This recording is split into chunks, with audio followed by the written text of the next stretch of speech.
Hello, welcome to the Silva Lining. Hello, spirits, it's good to see all of you. I am happy to be here on this Friday, sunny May 1st. I am so happy we have made it to May. It has been a long winter, and I am looking forward to a beautiful month of May, hopefully with lots of sunny days. I hope everyone's doing well. My name is Amy Silva Rigtrup. I am funeral lady. I am a fifth generation Silva family funeral director. And I like to talk on YouTube to try to talk about an industry that does not talk enough. Because I really believe that our society's fractured relationship with death is a big obstacle standing in the way of our truest happiness. So if we can get more educated on death, dying, grieving, funerals, we can say more meaningful goodbyes, no matter what that looks like or how much that costs. And we can be happier people. We can love more, be happier, and live more fulfilled lives. So that is the goal. And that is why I'm here to talk about the things that are hard to talk about and try to make them more easy to talk about. So today I was going to have a dear friend of mine come on that I was really excited for you to meet, and we definitely will reschedule and still do this. His name is Andrew Correa, and he is one of my all-time favorite funeral directors for many reasons. Number one, he's the only funeral director I've ever met in the planet that is also a theater geek like me. Yeah. So just close your eyes and imagine a person that is a funeral director that maybe should have been born in like the 30s, like with the tuxedo suit with the tails and a top hat and an excellent voice, like perfectly handsome. That is Andrew Correa. Like, I feel like he was meant to be born in the 20s, but he's here now. And he has that amazing level of service and care. He is a funeral home owner, but he also, on top of owning his own funeral home, helps with multiple funeral homes. Like, the man never stops. And currently, he is dealing with the death of two of his dear friends and colleagues in the funeral business. And my heart goes out to him. And that's why he's not with us today. It's one of the beautiful tragedies of being a funeral director and being able to have the honor of honoring our friends, especially when two happen at once. So I really feel for him. I know that these people couldn't be in better hands, and Andrew's going to do the best job ever in honoring them. But I feel for him going through all of this right now. So you will enjoy when we have him on someday on the show. He is really amazing, funny, wonderful. He played that part in the Annie musical where he sing like the radio announcer that sings, "You're never fully dressed without a smile." Like, perfect part made for him. And my dream is someday to share the stage with him and play Mr. and Mrs. Sowerberry, which are the funeral director couple in Oliver. So someday, when both of us happen to have the time to do plays again, which might be when we're both 90, but it'll be fun. We'll be even more crabby and craggly, fitting of any Charles Dickens play. So hello, spirits. Hello, friends. I see Carrie, Bank Smart Carrie, a wonderful YouTube show that you need to check out and follow. She's amazing. Hi, how are you doing? She is in the car listening. That is what I love about YouTube. Like, there's so many people I follow, and I love being able to catch live. There's nothing like being able to watch live and also engage with the creator that's speaking by being in the chat, but also with the other amazing people in the chat. There's nothing like it. So right now I'm live on YouTube, where you can subscribe for free, which I would appreciate if everyone would do that and share with their friends. I'm also streaming live on Facebook on my personal page. Hello, Facebook friends. And on the Silva Funeral Home Facebook page as well. Hello. And I am also streaming on X, which is a whole new world that I have just I'm still learning how to use. But hello, X World. So yeah, I'm streaming in all the places. Yay, technology. Hello, Melinda. Hello, Bay Harbor Beauty. See, Melinda's driving too. So that's the other beauty of YouTube is like you can catch it live, you can listen in your car, you can catch it on the replay crew. Hello, replay crew. I am often in the replay crew myself with many of my favorite shows. I appreciate every single one of you whenever you happen to watch. And I love all of the comments and all of the questions. So please keep them coming. But it's also great that you can like watch YouTube live, you can watch on the replay, you can pause, you can go back, you can rewind, you can speed up, you can slow down. It's really cool. It's really cool. Remember when we watched TV and we had to like wait for scheduled programming? I mean, my God, it's like dinosaur age. My first TV that I remember was in my grandfather's house in New Hampshire, had the coolest buttons. They were like static buttons. They weren't buttons that you actually pressed. They would like kind of static shock you, and you'd press the button by just like coming near it. I don't know why I remember that, but I remember that. It was very strange and didn't make much sense to me. Ooh, my mouse is being strange. Hello. Let's see the rest of the chat. I'll look down here. Hi, Bay Harbor Beauty. I'm so glad you are here. I am loving my skin lately. It is so happy with your products. The eye cream that Bay Harbor Beauty makes is unbelievable. You all need to check it out. And now she has created like a version of the eye cream for your entire face. Like, I don't know. I just feel like tighter and smoother and it's all clean and I have not had a single reaction to anything, which never happens. Even like the healthiest, you know, most natural, organic type brands have given me problems. So Bay Harbor Beauty, you're hitting all the boxes for me. I appreciate you so much. Hi, Sharika. My friend Sharika's here. She is a friend from Fall River that our kids went to school with back when we started school in Fall River and then moved to Somerset. And now my boys are back in school with her son again at Diamond. And I'm so happy about that. Hello, Sketty. Bowl of Sketty is here. Feels like Romper Room. I love being like, hello, Sketty. Hello, Sharika. Anyway, so my content changed a little bit today. And part of how I love to talk about things is to not assume that everyone just like knows everything about funeral options and how everything works, what is offered, what the difference is between different types of services, how obituaries work. So I like to kind of break things down and explain things because I don't think my industry has done a great job of doing that and explaining things unless you actually go to a funeral home and go through it and have to sit with a funeral director. That's how you end up learning. And I would rather see people learn in an informal setting rather than, you know, when an unexpected death happens and they're kind of forced to learn. So yeah, so I'm going to kind of go through and explain what services mean because every funeral home has a general price list, a GPL, the industry calls it.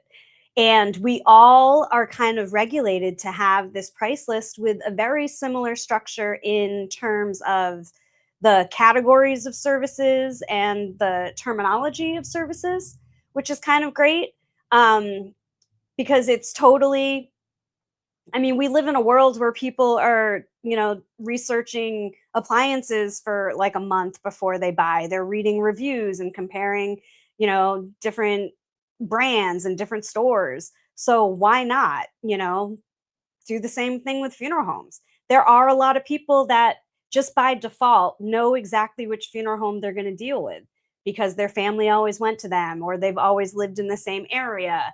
There's lots of different ties and reasons for that. But there are also lots of people that don't have ties to a funeral home and by all means end up what we call price shopping. Sometimes this happens before a death. Sometimes we get, pre-arrangement meetings where they let us know like they're not sure which funeral home they're going to choose, and that's a great thing to do too. Like part of deciding which funeral home you want to use shouldn't just be about money and finances. It should be also about the facility itself. It should be about like the needs and the vibe that you already feel like you want for the services that you're interested in, and how you feel with the funeral director that you're meeting with the staff that works there. I mean, these things should all kind of click for you. You should feel welcome. You should feel comfortable. You should feel like you're being educated and provided options instead of pushed. Like there's lots of things. You have every right to have all the expectations that you want, and to find the funeral home that fits your needs. Now, there are different prices, obviously, and different types of funeral homes, and based on price and also need. Just kind of like restaurants. There's fast food, there's chain restaurants, there's small business restaurants like mom and pop kind of restaurants, there's fine dining, high end, Michelin star. There's all different things, so you kind of know what you're getting when you're going to certain levels of restaurants. And some funeral homes are kind of the same way. Sometimes a big cursor of that can be the facility itself. If you're going to a facility that is very large and very beautiful and very well staffed, they might have higher prices than a funeral home that maybe doesn't have a large facility or parking or staff. This is because most funeral homes price to their overhead. Um, I'll share a little bit behind the curtain with you. Like, as a business owner, like most businesses, they have like, I mean, usually a little more control of their revenue source than we do. So you kind of look at patterns in the past, you prepare budgets, you know your overhead, you know your expenses, you set your prices based on what you need to make, and you have targets. You have an estimate of, how many cases or how many sales you have to make to meet the overhead you have to make. Well, in my world, that revenue source is death, and nobody controls it besides the guy upstairs. And even though there are strangely patterns, like most funeral homes do have an average of calls that they get every year, and the fluctuations usually don't vary very far from that unless there's a massive change in the death rate, usually nationwide or even globally. Like the pandemic was a very big example of that. What I find fascinating about the pandemic as a funeral director was, I remember there was an online funeral director convention that year in 2020 because we couldn't have one in person. And one of the speakers that I listened to, or the emails that I got, had a theory that there would be an increase in death rate because of COVID, and then we would see an equal, somewhat deficit a few years later. So the theory was, like maybe we're going to see an increase of death rate in the 20 to 30% range. And then maybe we're going to see a deficit in the death rate around 20 to 30%. And they were estimating somewhere between maybe 2023 and 2025. Well, guess what? It happened. We had a deficit in the death rate in we felt it the most in 2024. I still think it's kind of dwindling a bit. But the thought process is that so much of the people that passed away during COVID were elderly and probably going to maybe live another 2 or 3 years, but COVID caused them to pass maybe in 2020 and 2021. So that now decreased the death rate for, the 2 or 3 years later. So it's kind of fascinating how that goes. But as a business person, it means that we have to really base things on patterns, and then kind of go by the seat of your tail because you can't control the timing, you can't control the flow, you can't control the revenue source itself. Um, so it's very important to me when I purchased my funeral home with my partners in 2017. I wanted to work with a consulting firm because I really wanted structure and efficiency and analytics. I wanted real time analytics as quickly as possible so that I constantly had my finger on the trigger of not only my overhead and my expenses, which are vast because when a funeral home changes hands, that's a big expense, but also because I want to make sure that my pricing is reflecting my overhead. I want pride in the transparency of that. Our mission statement for the funeral home when we bought it was that we wanted to be adaptable to the needs of our clients. We wanted to be very accessible to our community, and we wanted to be very transparent and and approachable. You know what I mean? In how we ran our business, very ethical, very filled with integrity, especially when it comes to like pre-arrangement contracts. I have about 600 pre-arrangement contracts in my file right now. Um, and they're all various. I think the oldest one we have is maybe from late 80s, 1987 or 88, and obviously very recent ones. So there's a lot of work as a funeral director and owner to audit and care for these contracts every year. We have to show the state how many we have and all the information on that. It's very lots of fun, but happily I'm a geek about all of that. But prearrangements are not income; they're not business. That's however many prearrangements you have, the only actual value to a funeral home that reflects is goodwill. Because essentially, and I think I've touched upon this in other shows, when you prearrange with a funeral home, that prearrangement contract is really tied to the person that the funeral is intended for. And in most states, I think all states now, the money has to be held with a third party. So that funeral and contract and trust or insurance policy that's holding the money can be transferred to any funeral home that the family ends up using. So it's not promised or guaranteed that the funeral home that set it up is going to do the business.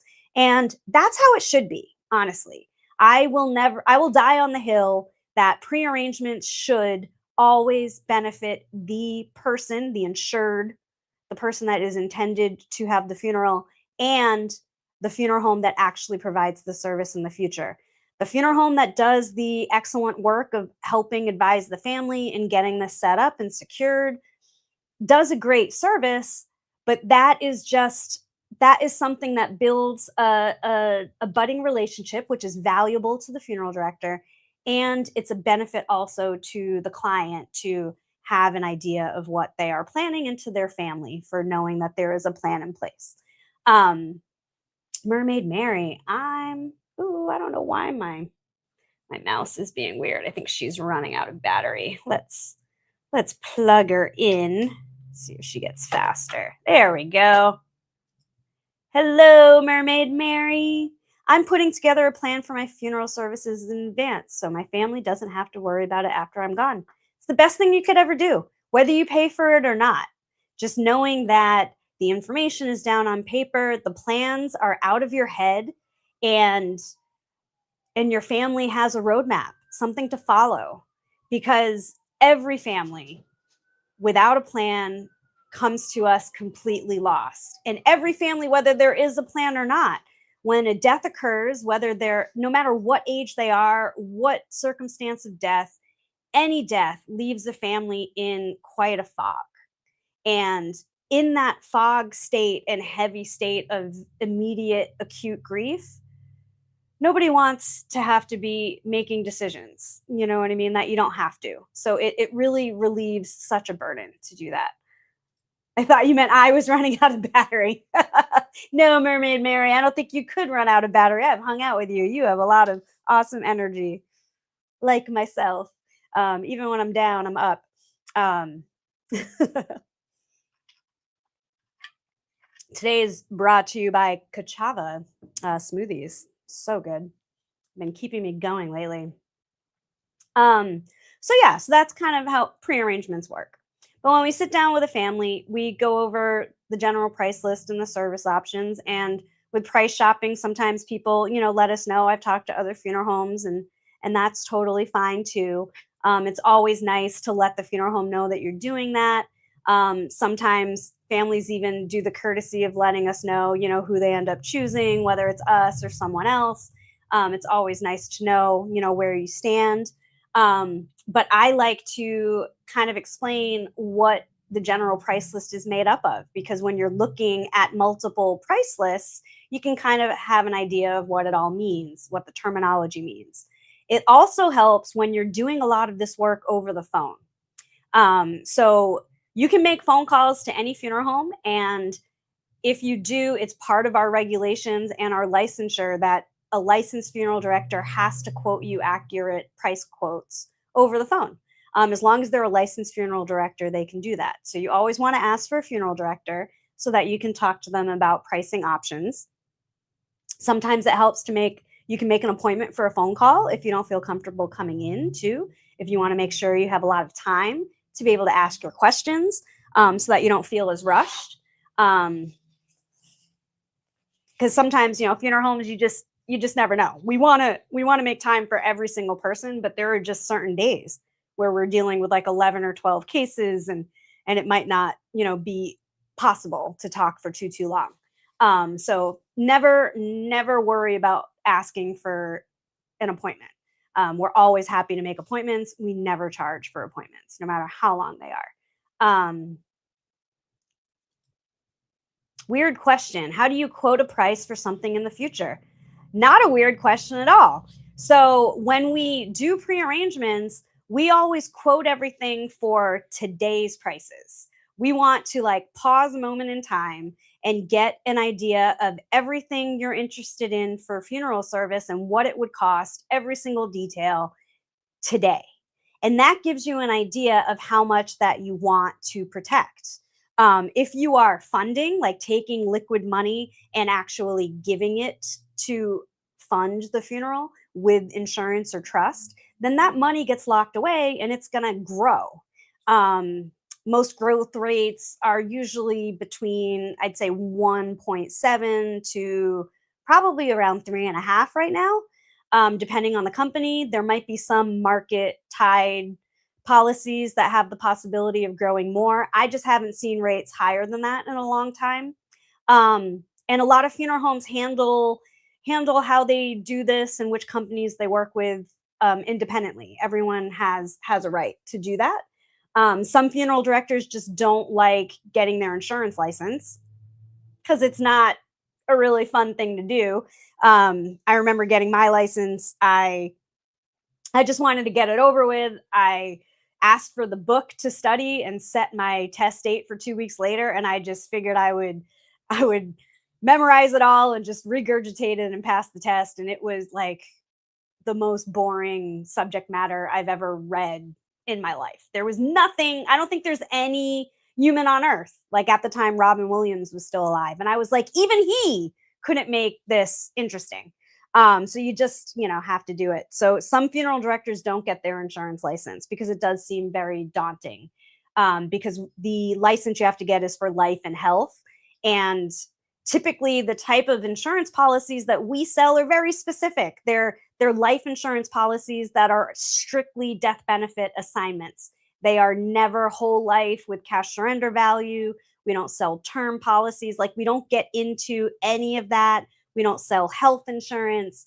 So we're getting this license and having to learn all these things just to sell, like, and only need the knowledge of maybe an eighth of what you end up learning. So when you see a lot of funeral homes that only deal with trusts, sometimes that's because they don't have any licensed insurance agents that are also funeral directors, like myself. Um, what else did I want to say about that? Um, oh, there's transferability. Okay. Oh, but for quoting. So that's why it's important for quoting. So it is kind of a gamble because you're trying to figure out, like, let's protect enough money for the funeral that you want right now, knowing that, things might change in the future. You know what I mean? So a lot of times families knowing that they might sit down with us, and some families have picked out like 3 or 4 different versions of a funeral because they're not really sure. Sometimes some families may be tied up between a couple different caskets that they like, or sometimes they're not sure about service. Like, do we want to do everything in one day? Do we want to have a wake the night before? Not sure. Sometimes, a lot of times, it's a family that knows that they want cremation, but they're not sure if they want services before the cremation or services after. So we end up writing out a couple of different scenarios. And when you're thinking about protecting money for the future, most families end up protecting the higher funeral that they're interested in so that they have the most options for their family when the time comes. And the other hill I will die on is that the family, when the person passes away, should always have the ability to make changes as long as the insured is okay with it. Sometimes the insured makes their arrangements and they specifically want wording put into their will and into our file that they want no changes made, and that has to be respected. But a lot of times I like to talk to families that kind of make two categories. Like, I'm okay if my family needs to change certain elements due to logistics or needs, but these are the non-negotiables. Like, have to be a burial. It has to be in church. I need this. Other than that, the timing of the wake, the amount of the limos, you know what I mean? Like, you can put as much or as little communication about your wishes and what you kind of want your family to know in the future. You can even like write your own obituary and messages to your family and leave that in the file as well. Um, so that's also a nice fundamental part of it. So that's the first part, is we sit down and we pick out the funeral that you want for today, and then we talk about funding. So one option, like I said, is you can use liquid money, and you can fund it, place that money in an insurance policy or a trust. We offer a guarantee option because I feel, it makes everything more transparent. It leads to a very much more open discussion about how guarantee works, because we don't see the money and we do not ever get paid until the death happens. So we're facilitating putting this money in an insurance policy or a trust that doesn't give us any guarantees. And we just get communication on what current growth rates are. And other than that, they're not held to really anything. So if we're going to do a guarantee, we need to do something that we know we can not only uphold to the family, but also uphold without ourselves going out of business. And I bring that up because that is a very important factor historically. My dream is to have my father come on one day and talk about like the true history of prearrangements, and the history of how they became regulated, what they used to be like prior to the 60s. He's wonderful. So we're gonna get Paul Silva on this show. But the brief history I'll give you is, at the beginning of specifically insurance product, and I think some trust, there was a time, I believe in the 80s, where growth rates were 8 to 10%. So it was not a question to guarantee. Like, that is far beyond the scale of any increase in price that funeral homes do, right? So it was never a question that funeral homes would guarantee. So there are so many contracts that funeral homes signed with the families promising to guarantee our goods and services, which means the funeral home service items, which I'll go over, and also the merchandise that we sell and have a partnership with the vendors, like casket companies and so forth. The things we cannot guarantee are the things we do not charge or control, like cemeteries, crematories, churches, permits, certificates, monument engraving, florists, restaurants, like anything outside of that but tied to the funeral is technically called a cash advance. So you can allot money for some of those things in some states, but does not be guaranteed. So you imagine a good 10 years or so of 10, 8 to 10% growth rate, that's great. There's way more money than needed, so no question to guarantee. And then in the late 90s, growth rates tanked to below 2%. And funeral homes are very ethical, the good ones. We are very ethical, we are very integrity driven, and we hold contract. We hold to contract even though we essentially are getting screwed by these growth rates that tanked.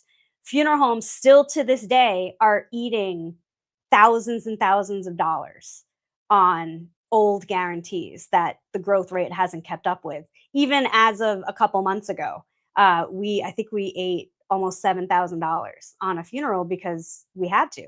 Um, and it kind of sucks as a business. Like there's really, if you think about it, like there's no other business that would do what the funeral industry has done in terms of prearrangements and guarantee, especially when we are not given any guarantee that the growth rate will be held and that we'll be compensated for a future cost. Like imagine going to a car dealership today. You walk into Toyota and you're like, "Hey, I want to pay you the current price for that 2026 Toyota Highlander, but I want you to keep that money and I'm going to come back and pick up the 2038 when it comes out." No dealership's going to take that because they're not going to take it without guarantee that what you pay them now is going to cover the cost of that 2038 in the future. But funeral homes have been doing it for ages. Um, so yeah, so there's got to be like kind of a balance. Like we want everything to work out for the prearrangements that have been done, but we also don't want to go out of business. And again, back to we can't control our revenue source. There are nightmares I have that I talk to my therapist about a lot, and one of them is that 7 of these really old contracts are going to pass away in the same month because I literally don't know how we will be able to survive something like that. So it's something that we've navigated. And since we've learned from that past, what I decided to do with my partners and with a bunch of research, I have wonderful, amazing people advising me. And I'm hoping to introduce you to some of these people too, because they have amazing information to share as well. Um, and what we came up with was a guarantee fee option. So families I meet with today are given the option. You can either place the money in either of these products that I sell. I sell 3 products. One is this is it can be either single pay, paid in full, and then it kind of gets locked up. Or the other product with this same company, you can choose how much you start with, like the initial payment. And that we can use a calculator, like a rate calculator to decide. And then you pick a term, 1, 3, 5, 7, or 10 years. And you pick the term that you want, and it's committed payments to cover that funeral that you want, plus it also grows. And what that is it's an insurance policy with the cost of insurance built in. So hypothetically, I don't know if you know about like every life insurance policy, usually now there's a 2-year contestability. So say you start a life insurance policy now, it's going to pay out a limited death benefit, for the first 2 years. This is kind of the same. So there's 2 health questions. There's no health test. If it's underwritten and you say no to the health questions, you have full coverage from day one. So the cost of insurance builds into that. So even if, God forbid, something happens to you and you have not made more than 1 or 2 or 3 payments, they're going to pay the full amount. Same being if you answer yes to one of the health questions, it just means graded coverage for the first 2 years, all of your premiums back, plus a growing percentage as the first 6 months, second 6 months, it increases. But then after that 2 years, you're full covered. So if, God forbid, something happens, it pays the full amount. And the growth on that full amount, say the funeral you pick out is 15,000 right now, the growth on that full amount starts growing after 6 months. So it starts growing immediately. It's not like it doesn't start growing till the end of the term. So it's kind of a great. I don't Um, I don't recommend that unless it's a long-term situation. You know what I mean? Obviously, someone in good health and somewhat younger. When people are more close to the age where they may or may not be looking at long-term care in the next year to 5 years, there's a flexible option where you don't have to fund the whole thing right away and you don't have to commit to payments either. It's kind of like a savings account. You pick an amount you want to put in to start it, so you get the paperwork done at once, and then you add to it whenever is convenient for you, or never at all. You kind of leave the window open because there's, you know, it's in the best interest sometimes. Like, we want to set this up for mom. She's got mobility issues, but other than that, she's really healthy and we want to keep her home as long as we can.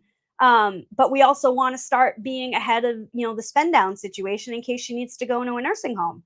But it doesn't make sense to lock up all the money right now because we want to make her comfortable at home. So maybe it makes sense to save money for enhancements to the house, enhancements to her comfort, all of the things that are allowable spend expenditures during that look back period that they're most likely in. So that's part of the prearrangement too, is like figuring out the funeral you want. Yes, getting the information out so your family doesn't have to play Jeopardy. Yes, and a good funeral director is going to ask you questions about the bigger picture of your situation and advise you on a product that adapts to your situation, and that's how it should be. The other option with prearrangements is assigning existing life insurance. Sometimes people do that before passing away, and that is usually beneficial if they're going into a spend down situation. Because I know in Massachusetts, say you have a whole life policy that's paid up, already done paying for it. It's a $10,000 policy, and the cash surrender value is 7,000.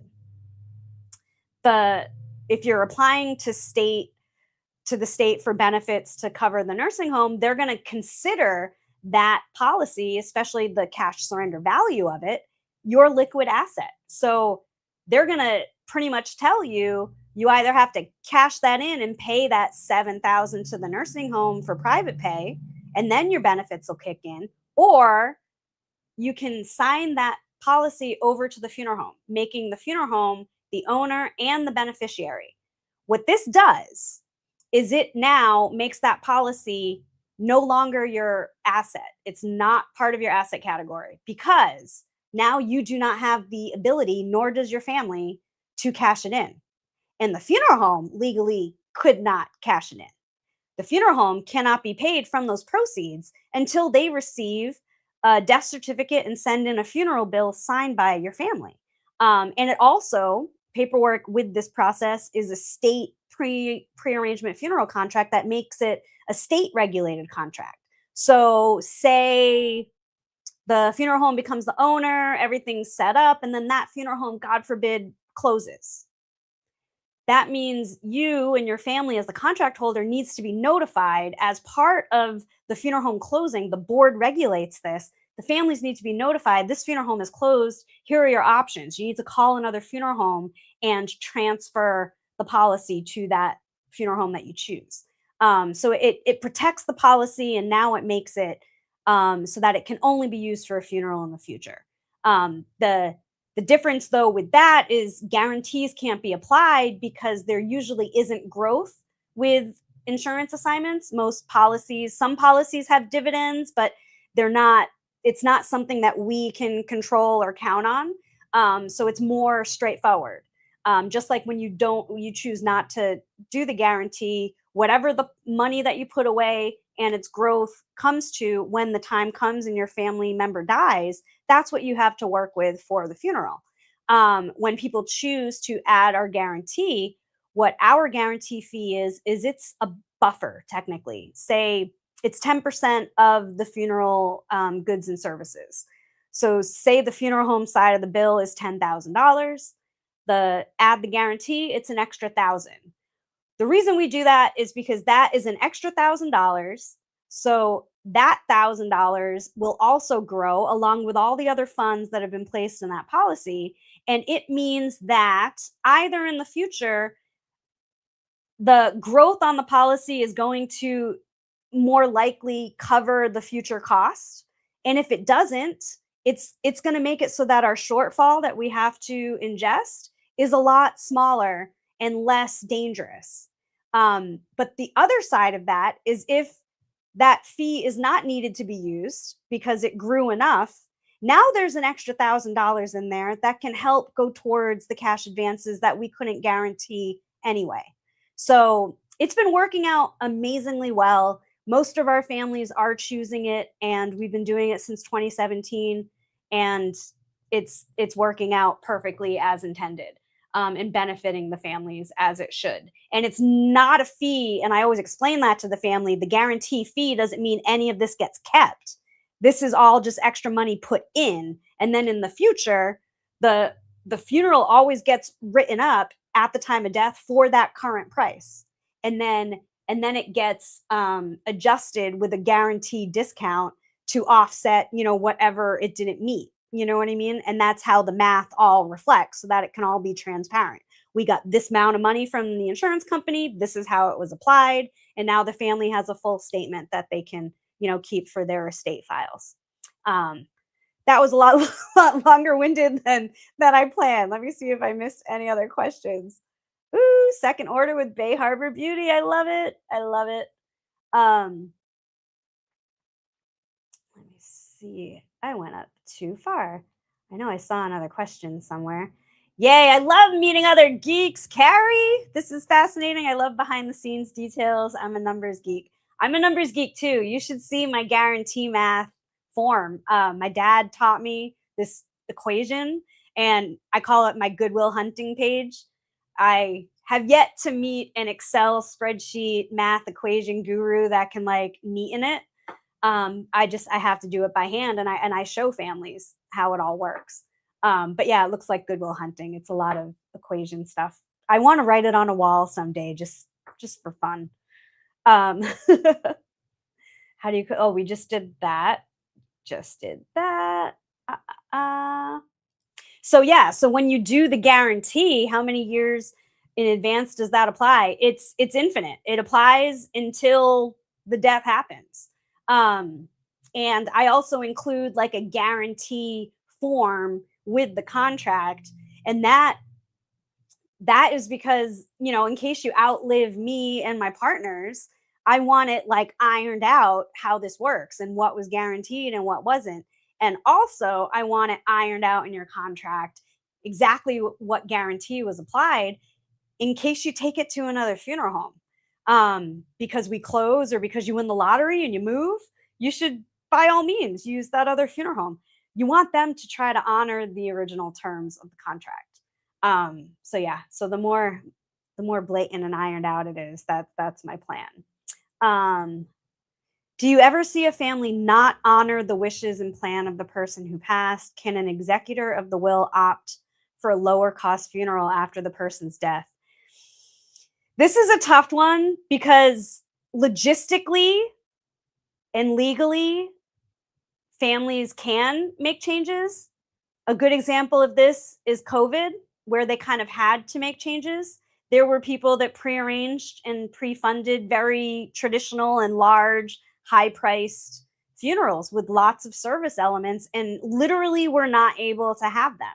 So they had to go with lower cost, immediate burial.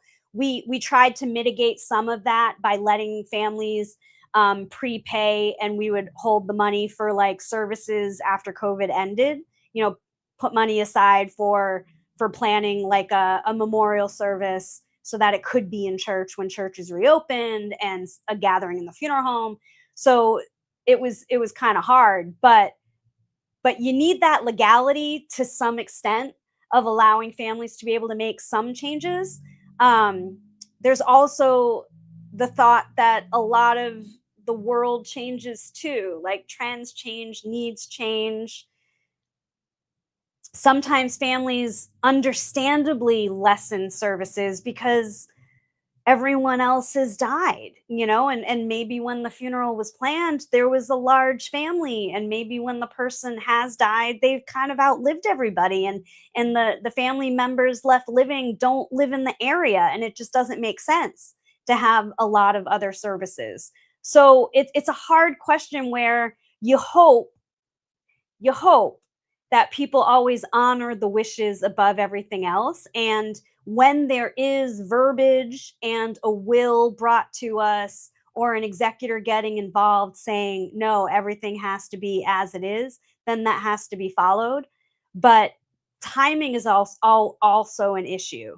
The other thing we kind of look out for is like when there's a lot of fighting that we sense, or estrangement, fighting in the family, that makes us really dig in, and we need to follow the prearrangement to the letter, to diminish any outside fighting.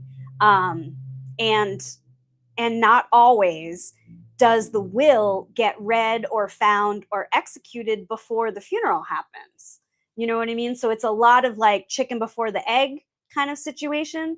Um, so we always recommend like you should never give a copy of your will to the funeral home, but it never hurts to there's like a one page, I don't know if they would call it an affidavit, but we have some clients that have had their lawyers make like a one page kind of summary to put in the funeral file saying like this is referencing the will, that these things are not to be changed, this is not, this is the wish, this is the plan.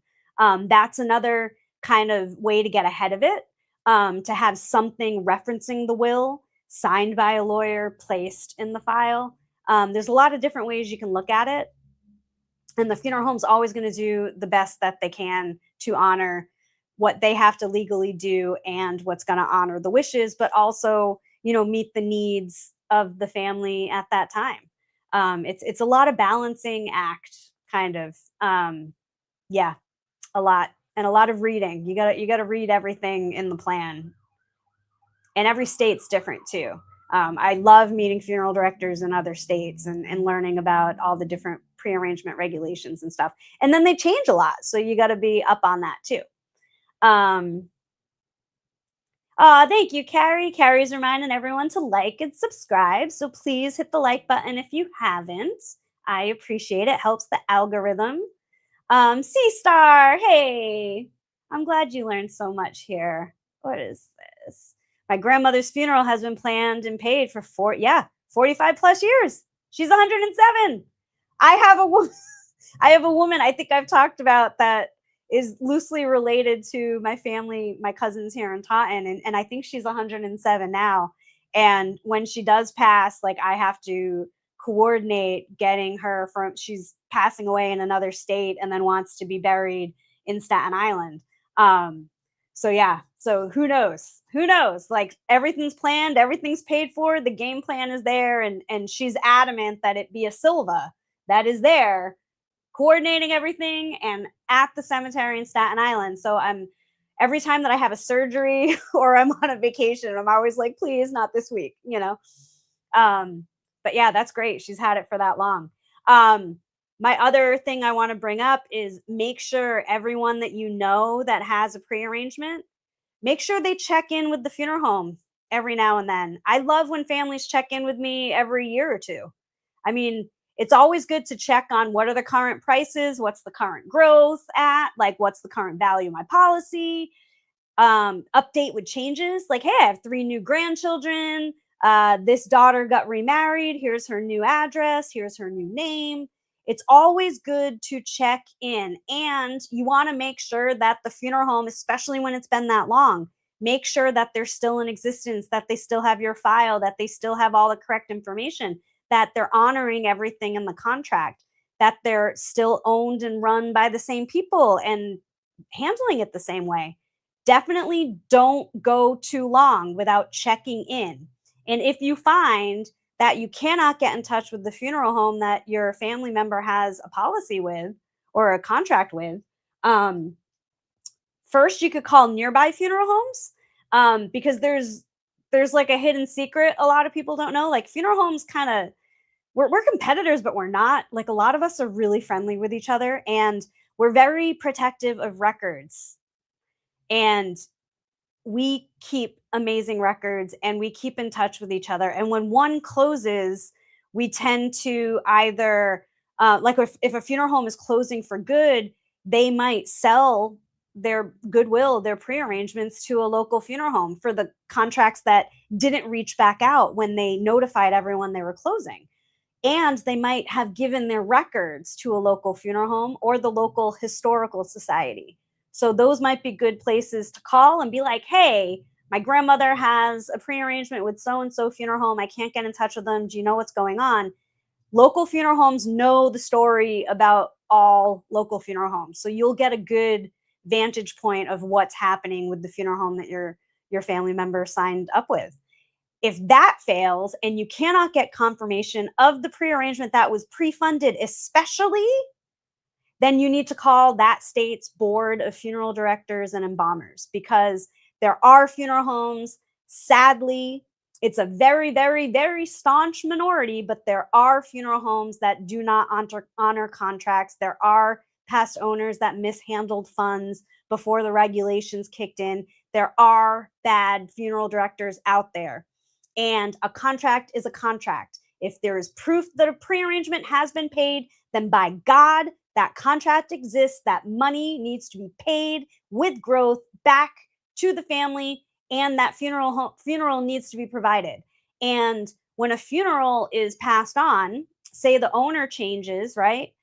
The existing name of the funeral home, like the doing business as, that usually stays the same. Like when we, for example, when me and my partners, Larry and Chrissy Quintel, bought Silva Funeral Home, we had to create our own corporation. And that corporation had to purchase the DBA of Silva Funeral Home. So Silva Funeral Home remained as the name carries the goodwill. So when a new corporation purchases the goodwill, we're purchasing the goodwill. We're also purchasing the liability, right? We could have changed the name and completely started a new business completely. We didn't, right? So the same is true for all funeral homes. Most funeral homes have a front-facing name, and their back-facing ownership may have changed multiple times in the life of that name being in business. Does that make sense? So it could be like when you talked about your grandmother having her funeral set up 45 years ago. That might be with a different owner. There might have been 2 or 3 ownership changes with that same funeral home. It might not. You know what I mean? My point is, it's always good to reach out. And if you ever hear someone say, sorry, I'm a new owner, that was the old owner, I don't have a file, there's no information, do not accept that. You go to the board with your copy of the money that was paid and the contract that was signed, because that is wrong. That is wrong and unethical, and it goes against everything that prearrangement should stand for. It goes against everything that contracts mean, and it goes against everything that should be the calling of a funeral director in service. So I will fight for you if you find any of these anywhere in the country. Okay? You got that? Everybody should be checking on their prearrangements everywhere. And I'm going to put my email in the comments. This is for any questions, any guidance, any issues. I'm happy to talk to anybody. I have friends and amazing funeral directors around the country. If there's an answer I can't find, I will find it. Let's see what this is. Yeah, I'm sure there are times family members disagree that can complicate the plans after the person's death. It's sad, but it happens, I bet. It definitely does. Sometimes the bigger the family, the more just fighting. Sometimes people just fight over principle, and sometimes it's light and sometimes it's heavy, and it's just really hard. Sometimes it's really part of grief, you know? It's a tough thing to navigate. Tough thing to navigate. You just can't ever judge people's grief response. Everyone just needs to kind of do the best they can. Hi, Wendy, Amy and Spirits. Hello, hello. Good to see you. So many bunnies in the chat. I love it. I love it. What's this? The funeral homes have definitely changed hands and a couple have merged. Great advice, Amy. Thank you. You're very welcome. You're very welcome. Yeah, the funeral business is an interesting one. Lots Lots of interesting stuff. So let's get into services, okay? Um, every general price list you will ever see will have what's called the first charge is always the basic services of funeral director and staff. This, in my opinion, is the most important charge that we charge. This is what represents the human magic, invisible work that we do, the 24/7 dedication to coordinating everything, pulling everything together, being able to respond to everything, constantly learning all the things that we need to do constantly that change, like filing death certificates and chasing doctors and figuring out how to arrange with different churches when the priests keep changing and the diocese keeps changing how everything's done. Like, we are always changing and adapting and learning and coordinating and making it so that we want every family to feel like you come and you sit with us and we take care of everything else. We'll figure everything out with the cemetery, we figure everything out with the church, we figure everything out with like how you want the procession, where the routes are. We help with getting the paperwork, how many death certificates you need, the advisement. You need help with the claim forms for the insurance policy. All of the things that we pull together, the details of the display and the video tribute and and what you want to bring to the service and the little ideas that we help come up with you at the arrangement conference when we're listening to you tell us all the beautiful things about the person that has died. We help bring together and execute the ways that help honor them. All of that brain work and human work and behind the scenes work correlates into the basic services of funeral director and staff. The official description, I'll read it from ours, is our fee for the services of funeral director and staff includes, let me hide me, staff to respond to initial request for services, arrangement conference with family or responsible party. The arrangement itself sometimes is an hour meeting, sometimes it's 4. You just never know what the family's going to need. Arrangement of the funeral, preparation and filing of necessary authorizations and permits, recording vital statistics, preparation and placement of newspaper notices, website notices, staff assistance prior to, during, and following the funeral, including coordination with those providing other portions of the funeral, i.e., cemetery, crematory, and others. Also included in these charges are overhead expense relative to our facility, such as insurance, maintenance, and utility expenses, secretarial and administrative costs, and equipment and inventory costs. This fee will be added to the total cost of the funeral arrangements you select. This fee is already included in our charges for direct cremations, direct burials, and forwarding or receiving remains. We're going to get into that later as well. And a lot of this terminology, like I said, you're going to see the same with every general price list for every funeral home that you talk to. So when we do our business analytics and we look at our overhead, my amazing consultants help me do the math. Like, this is what you need to be charging for your basic services to make the needs of your overhead based on our projections for next year, which is usually, I like to be conservative because, again, we can't control the death rate. So I don't like to overly, hope too high that things are going to be crazy. I like to always be a little under. And be conservative and plan my budget accordingly. And I only raise prices when I need to reflect and meet my overhead. And part of this is the percentages of different types of services also allocate how we need to change prices as well. So these are all things that my amazing company Foresight helps me with every quarter. And I don't know what I'd do without them. They're wonderful. The next charge that you will see on every funeral home price list is embalming. Our official description is as follows. Except in certain special cases, embalming is not required by law. Embalming may be necessary, however, if you select certain funeral arrangements, such as a funeral with a viewing. If you do not want embalming, you usually have the right to choose an arrangement that does not require you to pay for it, such as direct cremation or an immediate burial, where there is no viewing or opening of the casket. So embalming is really important. I think I've talked in past shows about touched upon what embalming is. I'm going to do that a little bit again. Um, so embalming is the chemical process that essentially holds off decomposition.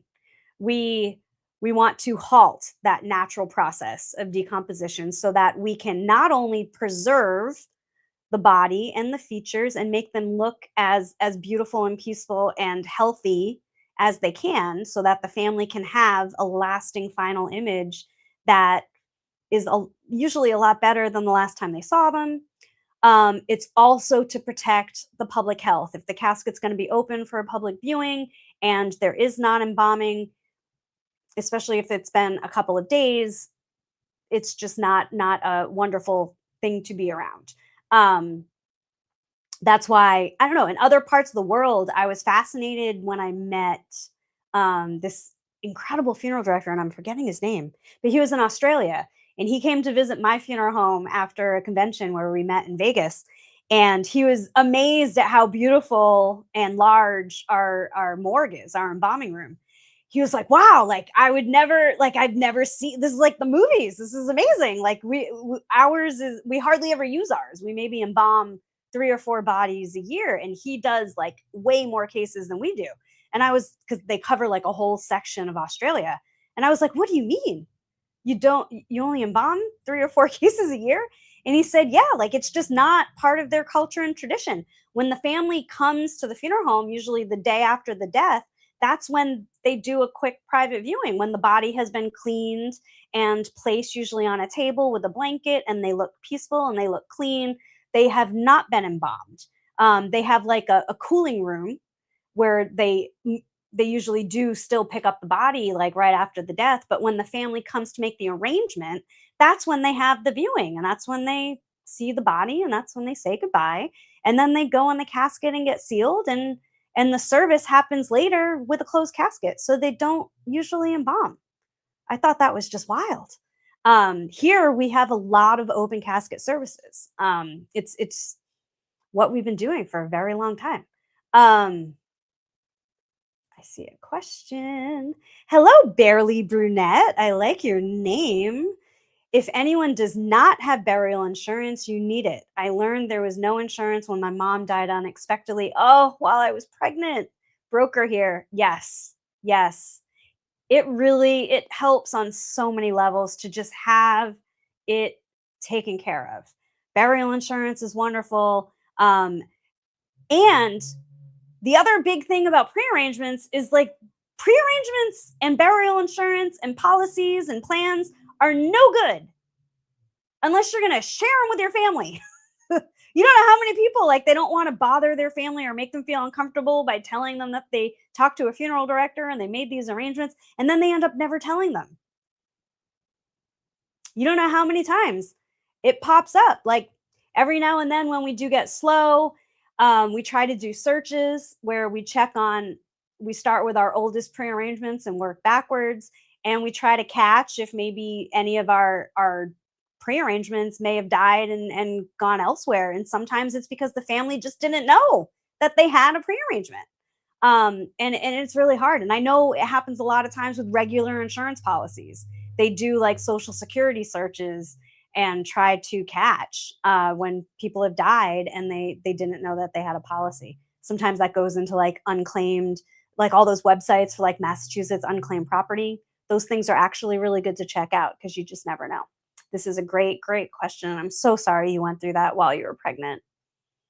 I hope that your mom has blessed the baby that you had at that time, and that, I don't know, I went through that with my aunt. My aunt died while I was pregnant with Cece, and it's like she has not only like a very strong, she's always wanted to know more and more about my aunt that died when I was pregnant with her, but she also like has so much of her spirit. Like there's so much of Anna in her.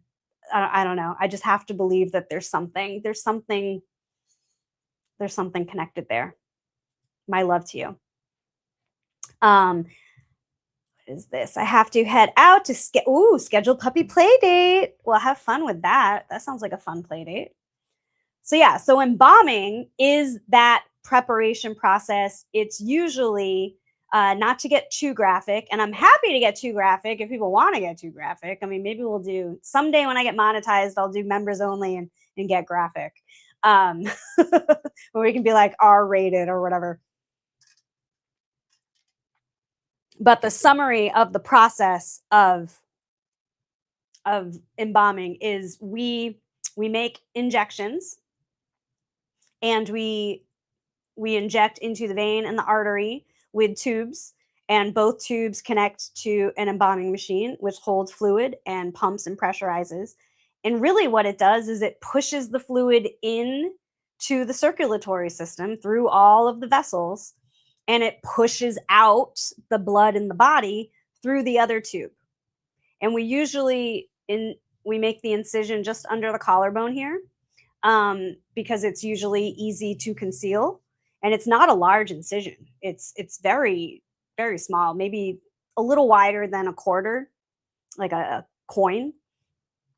Um, there's other incision spots based on how the person died and if they were autopsied and other things, but usually the incision place is here. Once formaldehyde, the fluid, starts coming out of the other tube, we know that most of the blood in the body has been displaced by formaldehyde. We also treat the abdominal cavity, because the circulatory system meets most of the tissues, but then you want to also treat the organs in the abdominal cavity. So we have a way of doing that. And then the other part of embalming is playing with the timing and the effort into artistically setting the features in the face.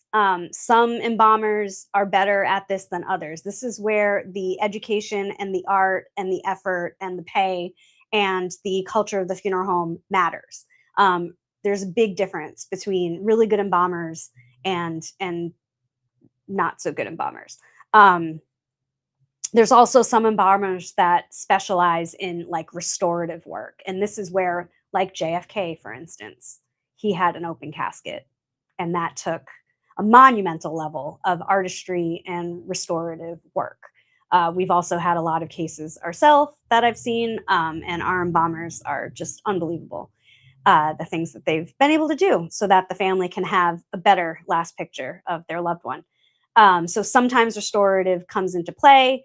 Setting the features is more of an artistic, it's not very black and white, easy to do. It's a lot harder than that.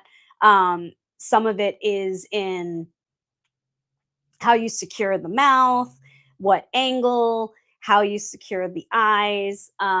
It People used to think we sew the eyelids shut. We do not. We use eye caps. I don't know if you want to know that, but but it's a cap that we insert underneath the eyelid that has little kind of like spikes on it, and it helps hold the eyelid in place in a natural way so that nothing looks pulled. So yeah, there's lots of ways that embalming, the art itself, has continued and continues to adapt and change into amazing ways that, I mean, some families are so blown away with how good we make someone look, they're almost shocked by it because their person looked so, say, emaciated. They died of something that just like took all of their fat and tissues down, no fluid left. They lost so much of their weight. And we're able to sometimes, by just giving a little bit of filler, we call it tissue builder, like the embalmer Botox. We fill the lips, we fill the sides of the temples, the cheeks, because sometimes emaciation, you get very hollow in the cheeks, and little things like that. And adding color, the fluids, that formaldehyde that we insert, we can add certain types of fluid to that also add color to the body from the inside out. So you're not relying so much on makeup to avoid that like pasty, cakey look of having to use too much makeup. There's so much that we can do in the embalming process to make the person look very beautiful, peaceful, and natural. The other benefit to embalming is timing. Um, and I like to bring this up because it happens almost all the time. There's not a lot of families these days that don't have at least one or more family members that don't live in the area. So we have to like plan around family getting here. And like we have a family we're serving right now. When the person died, there's a very close family member that already had a flight booked for, I think, 7 or 8 days after the death had happened, and they wanted to know if this family member needed to cancel that flight and get a sooner one, which would have probably tripled how much she was paying for her original flight. So absolutely not. I was like, thank you. Like, we always ask if people need to travel because we want to get ahead of that. Like, please do not cancel that flight. We can absolutely, as long as we know before we embalm that we need to hold this person for a longer period of time, we're able to do that. Some funeral homes have refrigeration, and if people choose not to be embalmed, they can use the refrigeration if we need to hold them for longer than the 48 hours that we can, usually legally hold someone without needing refrigeration or embalming for public safety. Um, and sometimes one example of that coming into play where timing comes into a factor and the plan is not to be embalmed, like if someone wants to be direct direct cremation, for instance, like the family member does not want services and wants to be cremated right away, but they died on a Thursday, and in Massachusetts, you cannot go to the crematory for 48 hours. And you also have to get the paperwork. So sometimes, like a Thursday evening death, we cannot go to the crematory until Monday. So, our facility, we do not have refrigeration. We are a smaller facility. We're a big Victorian, beautiful house. But there's just not really an ideal place that we could put refrigeration and justify the cost. Um, so we don't have that. And the funeral homes that I know that do have refrigeration charge a lot for it because it does cost a lot to run them. I think I've seen the average is about $150 a day. So what we do instead is we do a discounted, we call it topical embalming, and we charge $300 for that. So it's not like a full embalming, but it's something that we can do topically to uh, provide a little bit of decomposition holding off, just so that we can wait the extra couple of days before going to the crematory without incurring too much cost for the family. So there's a lot of different things that come into play with embalming and needs. Um, like my aunt Madeline's husband that wanted Irish embalming, just a bottle of Jameson poured over him. But we had to hustle to get his plans made on Block Island very quickly because he didn't want to be embalmed. The next charge is called final preparation of body. This is separate from embalming because these needs are separate. And this encapsulates the the description on our GPL is dressing, casketing, and cosmetology if needed. And that pretty much does kind of sum it up. I don't know if anyone, I mean, you've heard the term dead weight. So the act of actually getting someone into a casket is a thing. Not very easy. We do have a lift that does help. So part of that is like the cost of that, and we have a charge that we specifically pay some of our staff for helping with casketing and dressing. Dressing a deceased body is a challenge and an art and a technique that needs to be learned as well. So this covers that. Cosmetology doesn't always mean like makeup, makeup, makeup. It means we are going to do whatever we can to aim for a natural look, unless it is asked for specifically that they want some custom, like my grandmother's favorite shade of lipstick is this, or she always had this type of eyeshadow, or her nails were always this color. Like, we always go for that. This also covers our hairdresser that comes in and will do an amazing job doing the hair for the ladies and a lot of the men. Sometimes there are men with amazing hair and everything's been kind of overgrown, and she just kind of makes she's wonderful.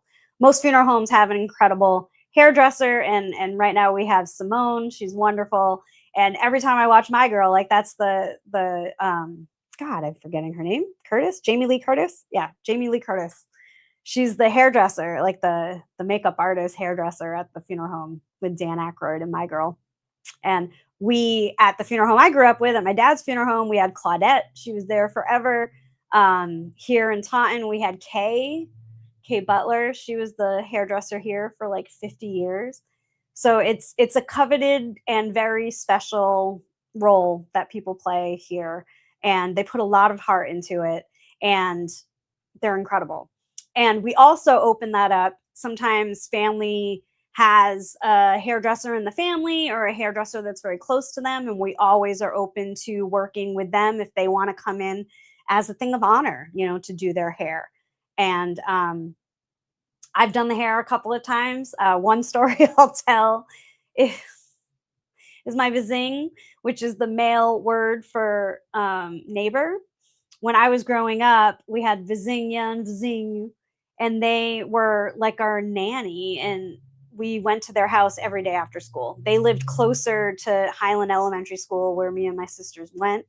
So every day after school, we would like walk with school patrol down to Summerfield Street, and we'd go to Vizing and Vizinha's house. And they were just the best couple. They used to live next door to the funeral home on Bedford Street, and that's why they were called neighbor. I always thought they were family because I was at their house all the time. And she was like this, she's still alive and she's amazing. She had red hair.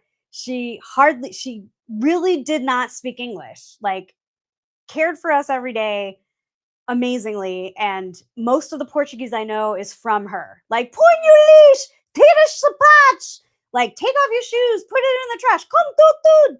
Like it was Vizinha. Like I just knew. And like she would get the soda deliveries in the wooden box, like I forget, the Polar Ice, was it? I don't know, the color soda. You want black soda? You want green soda? Like she just knew the colors. And we always asked for coffee milk, and we found out as an adult, actually make us coffee with a lot of milk in it. And her husband, Vizinho, looked like Portuguese Elvis. He had the most gravity voice, like very deep and gravelly. And part of his fingers on one hand were like cut off working in the mills. He had like nubs, and he'd always like knock on the table with his nubs. He was just like a really funny guy. And she had three sons.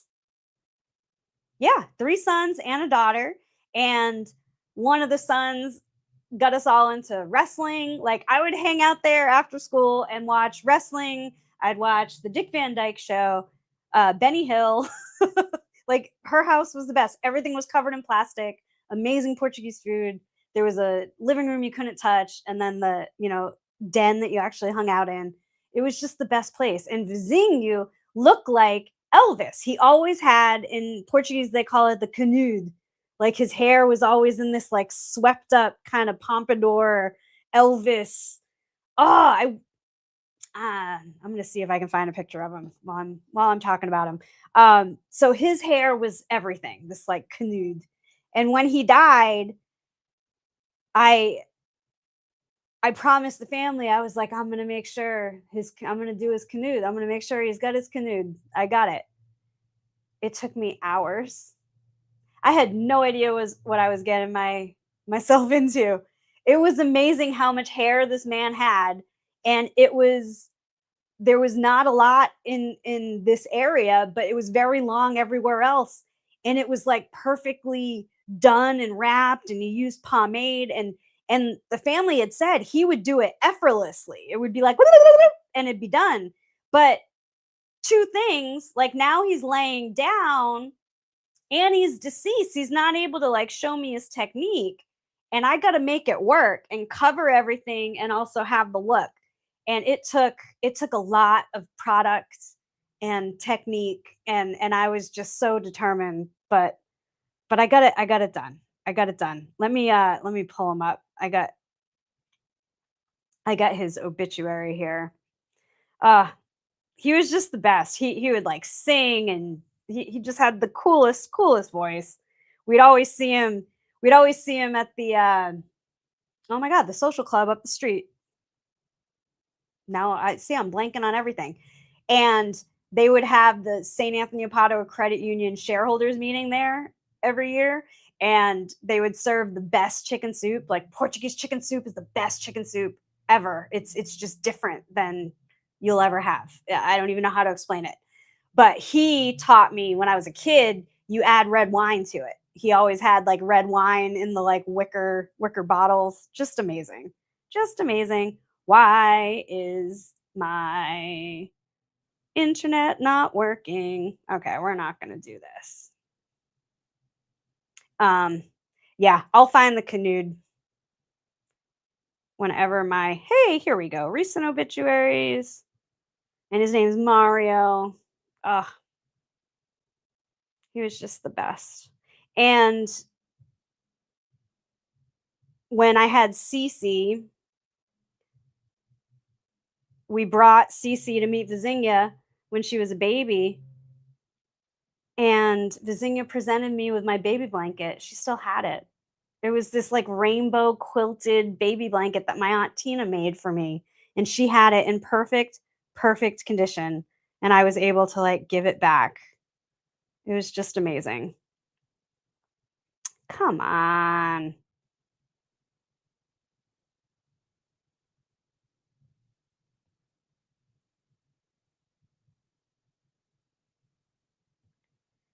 See, the tough part with Portuguese names is like they have does, and sometimes they're spaced out and sometimes they're not. I can't find it. I'm sorry, but you can just imagine. Imagine Elvis, but Portuguese, and that was Mario. He was just the best. Hi, Phil. How are you? Good to see you.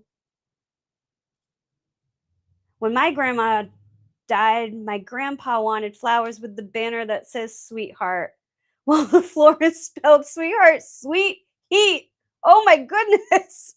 That's hilarious. Yeah, there's a lot of mishaps with the florist banners. Usually they're on top of it.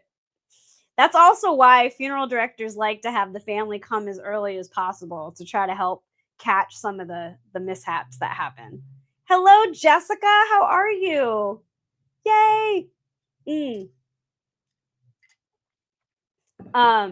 Oh yeah, I wanted to put up the link too in case anyone wants to hop on and chat or ask any questions, share any stories. I love hearing about funeral experiences, people that you've lost, anything you want to share. You don't have to turn your video on.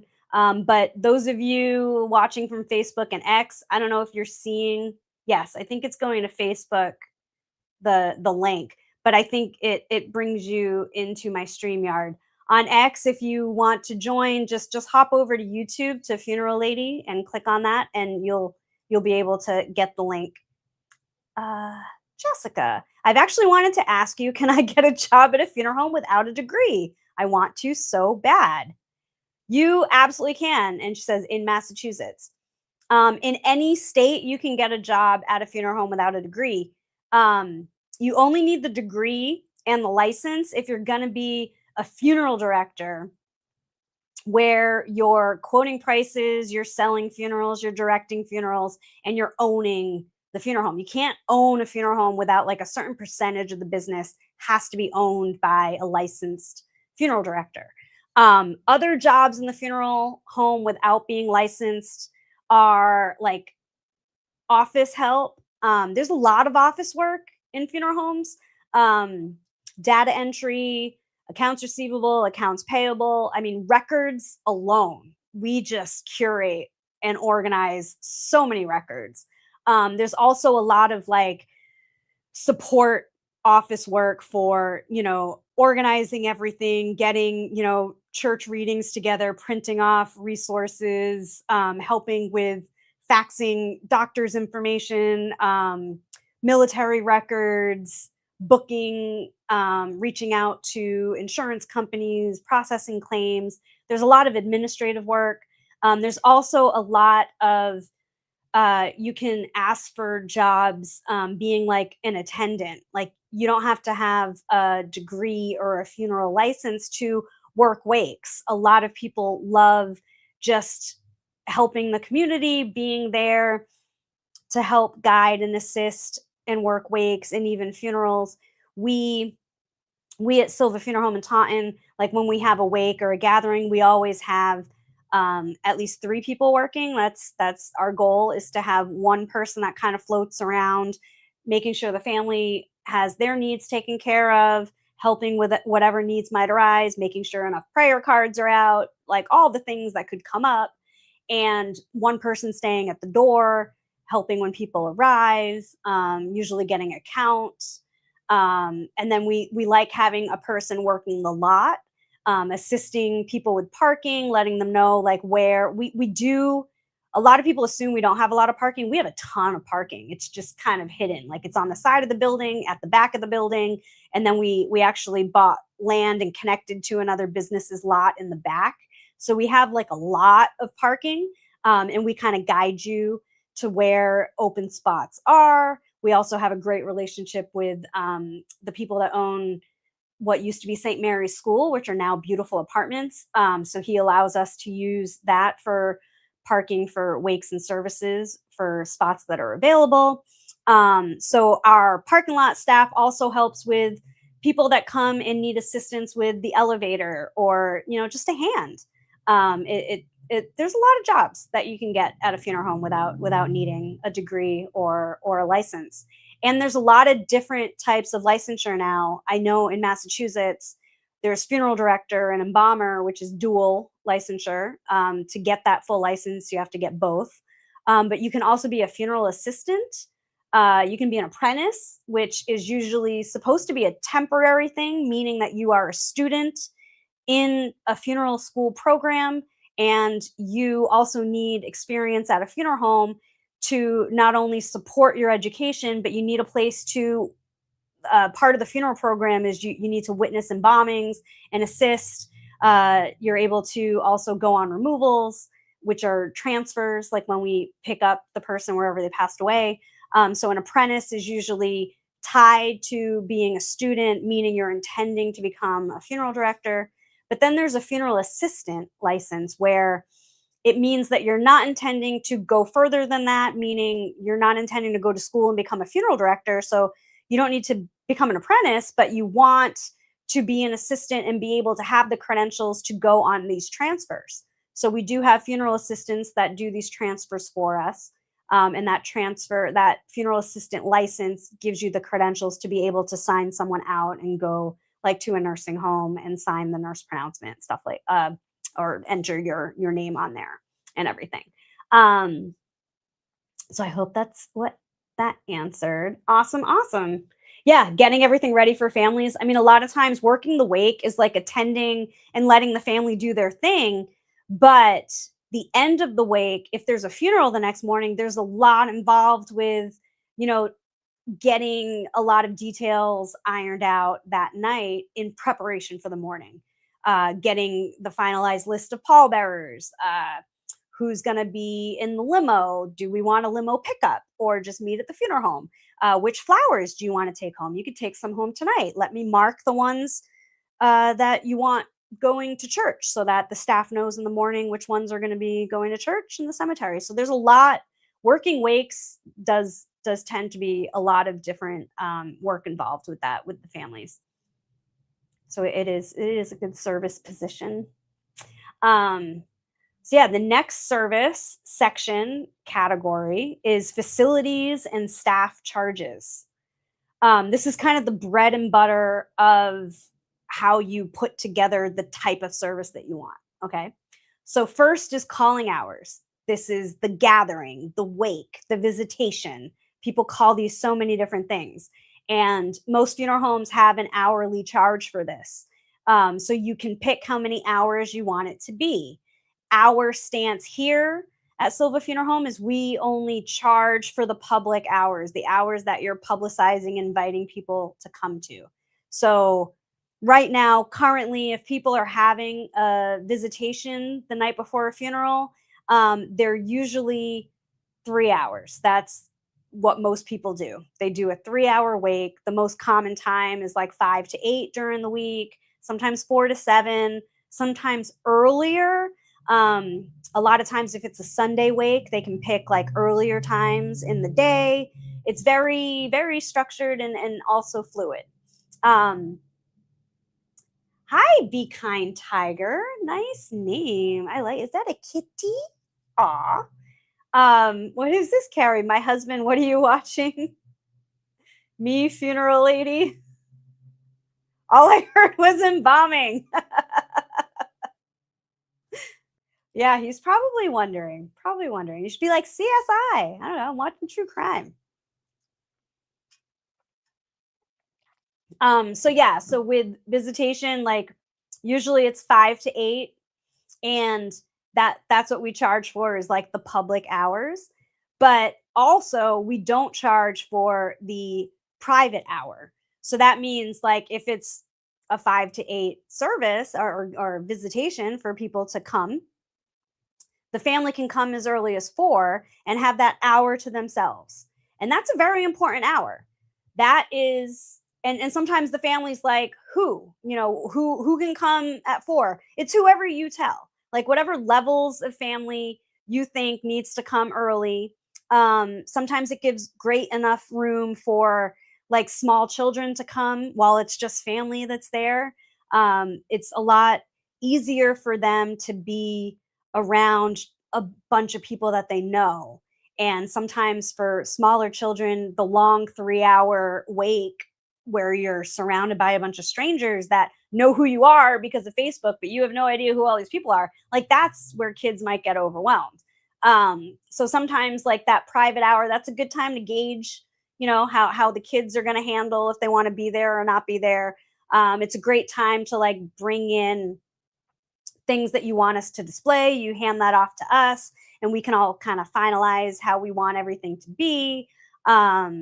Yeah, so we always want to, as partners and owners. When we bought the funeral home in 2017, we spent a whole year previous to that, me, Larry, and Chrissy meeting every Tuesday night, dreaming, like just dreaming and coming together, kind of pulling together all of the things that we love about what we do, all the things we want to do right, all the things that we have seen at other places that we've worked that we don't want to do, what we want to prioritize, what type of funeral home we want to be. And one of those things was, service above all, and prioritizing private time. Like when I get to the funeral ceremony, I'll kind of add a little bit more of that. So calling hours is that hourly charge for the gathering, and that's usually unstructured.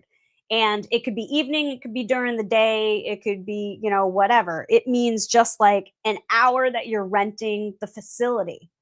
Um, Oh, and sometimes during calling hours, you can have a priest come in and do a wake prayer service.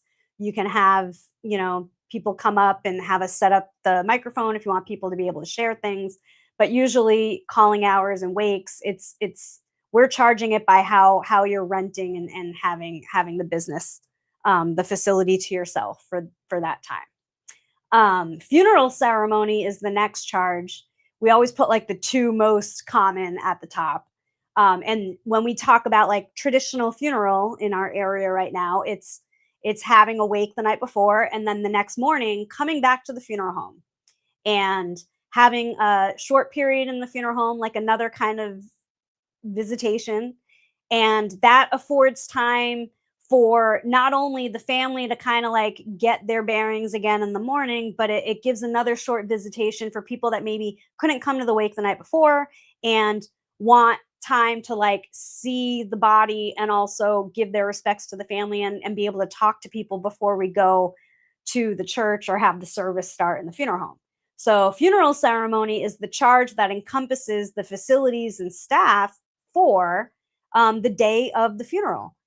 From starting at the funeral home, going to the church if we're having the service at the church or having the service at the funeral home, and going to end at the cemetery, or just ending after church if the intention is to be cremated. This covers our staff that's out in the lot. We usually have more staff in the lot because while everyone's in the funeral home, we're organizing all of the cars, right? So that we're getting the procession ready so that we can all pull out in an easy line to get to the cemetery. And it helps with parking, it helps with keeping everyone safe and together. Oh, and I think we have someone with a question. Please hold. Hello, Dominic. Welcome. How are you? Hi, baby girl. Hi, how are you? Everything's okay, I promise. Okay, I that's forgive you. good. Do you have a It's funeral okay, don't question worry for me? about it. Everything's gonna be okay. I love you. I love I everyone love you so too. much. Are I love you? you more than there are grains of sand Oh, on well, that's every really nice. beach of every planet, Oh my of goodness. every galaxy of the universe. This is very touching. I I need you appreciate. in my life. I need you more than humans need water and food to survive. Well, I appreciate that. Do You you know mean that more to I'm me a funeral director? We're than talking about death and stuff. Home Depot means to Mr. Logerato. It was very nice to meet you, You mean more to Dominic. me than just anything. You mean more to me than golden diamond. Oh boy, that was very sweet, but definitely not funeral related. Man, talk about chat roulette coming to me. I don't think we know Dominic. I don't know. I think someone just wanted to hop on. That was very nice. Something about Home Depot. Abort, abort. Yes, abort, abort. Right. Wow. Okay. So anyway, back to funeral ceremony. The procession is really, really important. If you're going to be traveling with multiple cars from one location to another, you want to keep everyone together for many reasons. Sometimes people in the funeral procession are not from this area, and we do not want them to get lost. Also, it is to help us control the parking.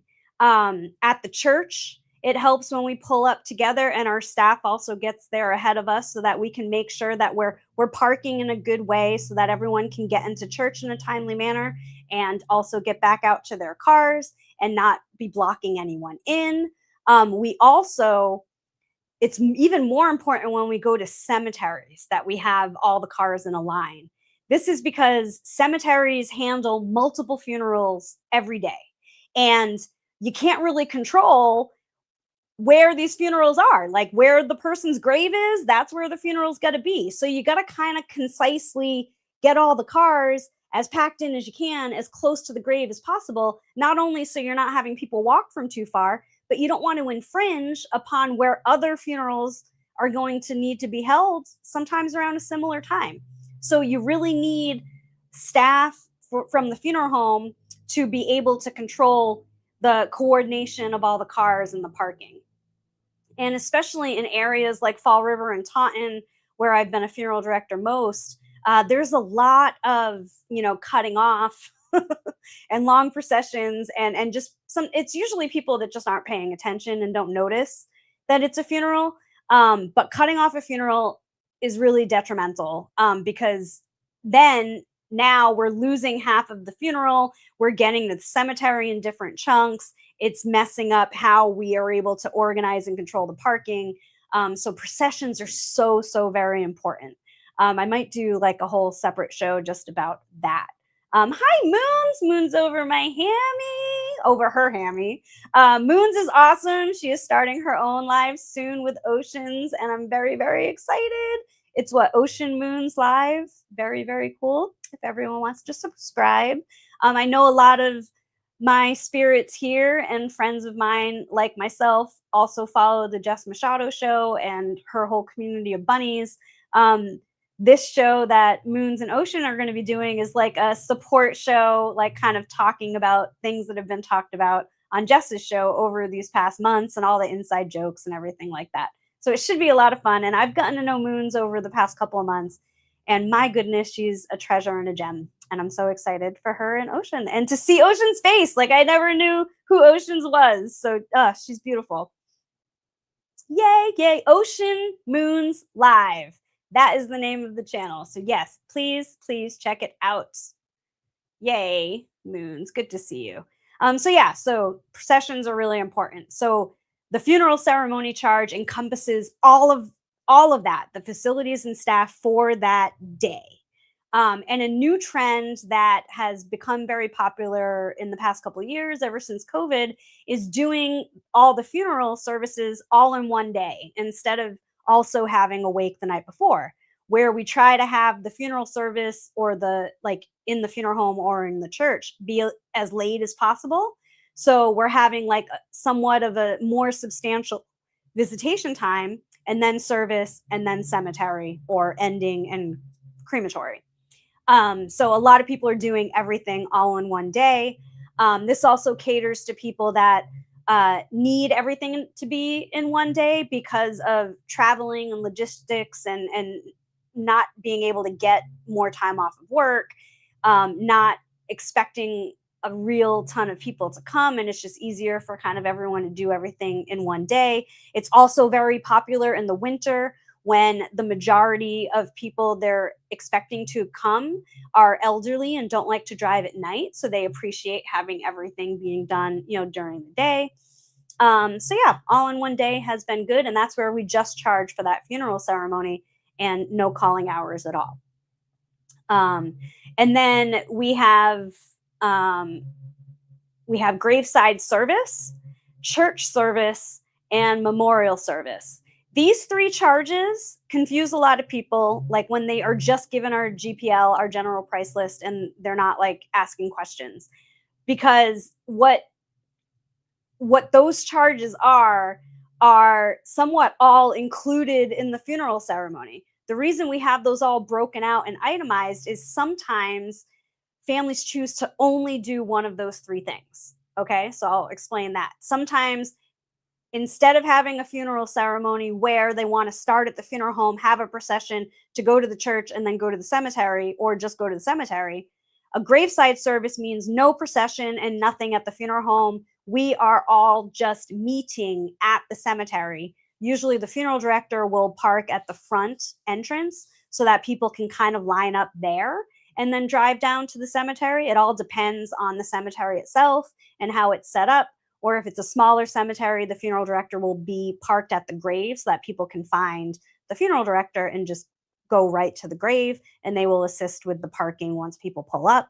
But graveside service is the charge for facility, no facility, but for staff to put together and attend and organize the graveside service only. Same thing for church service. This is for when people want to have the funeral in church and nothing at the funeral home. They want everybody to meet at the church and no procession. Come to church at 10 and we will end the service at 11, and that ends everything. Sometimes with this, we will still like privately have the family come to the funeral home to drive with us, because we still have to drive the casket, like the body, over to the church. So we'll have the family come and do that so that we're arriving with the family, especially if it's church. Most Catholic churches and even non Catholic churches, the start of the Mass, it's nice to have kind of a procession, everyone walk in, like the family walk in behind the casket and then be seated, and that starts the service. So church service means everything's only happening in church. It means that our staff is also getting there ahead of time. Since there's nothing happening in the funeral home, that also includes, usually we get there early and would set up the register book there so that people can still sign the register book so you know who came, set up a place where people can get prayer cards, and we still do all of the funeral director stuff that we do in church to assist with the service. Memorial service is when you're having a short period service or gathering it could be at the funeral home, and it's usually shorter than like when people want to have like a couple hour calling hour. But it also covers if people want to have us help attend and direct and coordinate a memorial service elsewhere. This means outside of a church. We've done this at people's properties, like in their yard. We've had a memorial service. They put up a tent. We've done this at restaurants, at halls. Where else have I done memorial services? I did one at Cole State Park. You just never know. Like a memorial service is the charge to kind of represent, like when we're helping coordinate a service anywhere, even at the funeral home, and it's just a service. It's not like an open-ended kind of gathering. It's more structured. We're setting up register book, we're setting up items, we're directing, we're coordinating everything, and that's that. Also, under facilities and staff charges, you'll see our charge for professional pallbearers. Um, Usually, most families have people that can be pallbearers. We only have this charge, and we only charge it when the family thinks that they don't have anyone that is going to want to help carry the casket out of the building, into church, out of church, to the grave. Usually, you want to aim for 6 people, men, women too. Just no stiletto heels, ladies. If you're carrying a casket, you should wear some good shoes. But women can absolutely be pallbearers. In fact, my aunt Dot, who I'll probably talk a lot more about, my aunt Dot that lived here in this castle, in this building at Silva Funeral Home in Taunton, she lived here since she was 11. And she moved out 2 years before she died, just after COVID, and she was excellent. Most people in this community in Taunton know Dot Silva, Dorothy Silva, Dorothy King. She was gorgeous. She was smart. She was sassy. She was classy. And she was one of the first funeral directors in the state of Massachusetts that wanted to actually be a funeral director, that wanted to go to school. Most female funeral directors that held licenses prior to her inherited their licenses as a way to keep the business going when their husbands died. So back then, that's what it was like. So when she went to school to become a funeral director, she was the only woman. And she told this great story where the professor for anatomy didn't want to teach the reproductive system and didn't feel comfortable and put up a stink that I'm not teaching the reproductive system with a woman in the class. And she had to fight for that. She was like, first, I know more about the reproductive system than you do. And second, I paid just as much as these men. Like, what is the problem? Like, she had to fight for the respect and the inclusion. She ended up being a funeral director. She held her license until she died. She served on the board of Massachusetts Funeral Directors and Embalmers for many years. She's well respected. She knew so many people in the community. She was one of the best people you could ever sit and chat with, ever. She's the reason I'm here.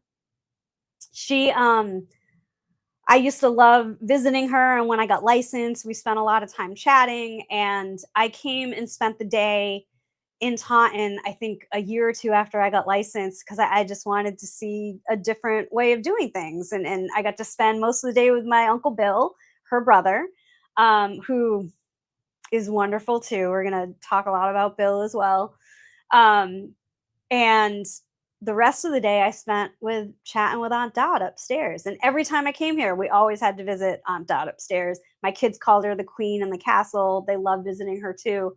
And she long ago made me promise that I wouldn't let this business go, that I would step in if needed. And I kept that promise. And I love her so much, and I miss her so much. She was just wonderful. When she was living upstairs with me and Larry and Chrissy would work down here, we couldn't leave without checking in with her and letting her know we were leaving. She was just so funny. She was great. But when she died, she had very, very specific arrangements. She knew which casket she wanted. She knew everything that she wanted. And she did not want her casket going out by the elevator that we normally use. She wanted to go out the front door, down the steps, the way she came in when she was 11. And most of all, she wanted all female funeral directors, female pallbearers. The pallbearers is what we called ourselves. And we all wore white gloves, like the old style. And I have all these pictures, beautiful, of, we laid roses on her casket and we laid all our gloves on top, and she was just the best. So yeah, pallbearers, we only charge because we make sure that we bring in and pay like staff to be those pallbearers for the day, to make sure that we're using men that we know can handle carrying the casket and know the routine. But most families have their own pallbearers. As long as they have four, we don't even charge. It's more when families are like, we just want to use all professional pallbearers. Um, Saturday service fee is something we charge for Saturday services, and usually not always. It's something we just have on the price list that we charge if we need to. Um, we have our pre-arrangement price guarantee fee on there, the 10% of the funeral, insurance assignment processing we have on there, because if you're using an insurance assignment, like an outside insurance policy to pay for the funeral, we use an advance company so that we can afford to let you use that for payment, and we don't have to wait the month or 2 months for the claim to come through. And what's great about this wonderful advance company we use, they're called C&J Financial. They're absolutely wonderful. And I love my girl Kamila. What's up? Jamie Meredith, I think, started the company, and he's wonderful too. What's great is they pay us right away, and then they handle the claim for the policy, and they also handle the beneficiary portion as well. So not only are you able to use that policy to pay for the funeral, but anything left over, we're also taking that one step from you from having to do the paperwork to do the beneficiary claim and all those forms as well. So in one step, that's kind of all taken care of. And we only put that on our price list because that's their fee, is the 4% of the amount that's assigned to the funeral. Anything above that goes to the beneficiary, there's no charge for that. So that's really great too. We have every funeral home has a holding charge, holding for over 7 days, 150 per day. Um, we don't we don't usually ever have to charge that because we offer to do topical embalming for less than that, and it reduces that need. The funeral homes that more probably do charge for that and use it are the ones that have refrigeration, and we don't. Transfer of remains to funeral home, that's an important charge that gets charged on every case, because wherever you happen to pass away, we have to pick you up. And the only joke I ever usually tell is when people ask me if we run promotions or have rewards programs. Yes, people call and ask that. I say, well, not really, but if you walk in, it's half off.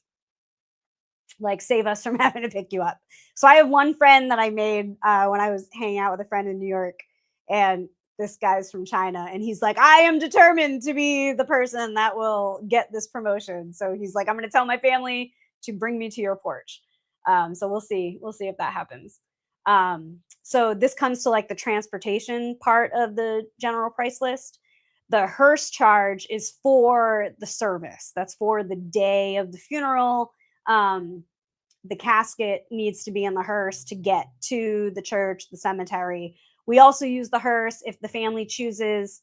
A lot of times, people that are cremated, we have a service at the cemetery for the burial of the ashes. A lot of our clients have most, if not all, of their ashes buried at the cemetery. And this is good for longevity. Like, graves and gravestones and cemeteries are going to outlive us all. I'm a big fan of cremation. I want to be cremated myself, but I do not want all of my remains in something that might not be known by 4 or 5 generations down the road. So I'm a big proponent of like urns having names or engraving or identifying information in and on them. But the gravestone, like, I want part of my ashes buried in my family plot because that's going to be there forever. So we have the option. Some families, a lot of families, choose to use the hearse for burial of ashes, or for like bringing the ashes into church and having a church service, because we have what's called an ark. I don't know if anyone's ever seen what that looks like. Let me see if I have a picture of it.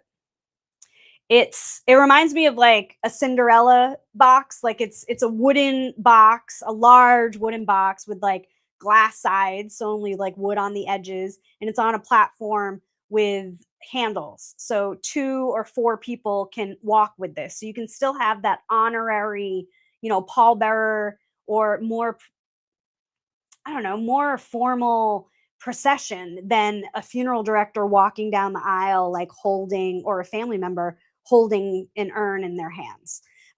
So the ark is more of a vessel for that, and it's beautiful. Let me see if I can find a picture of it and show you.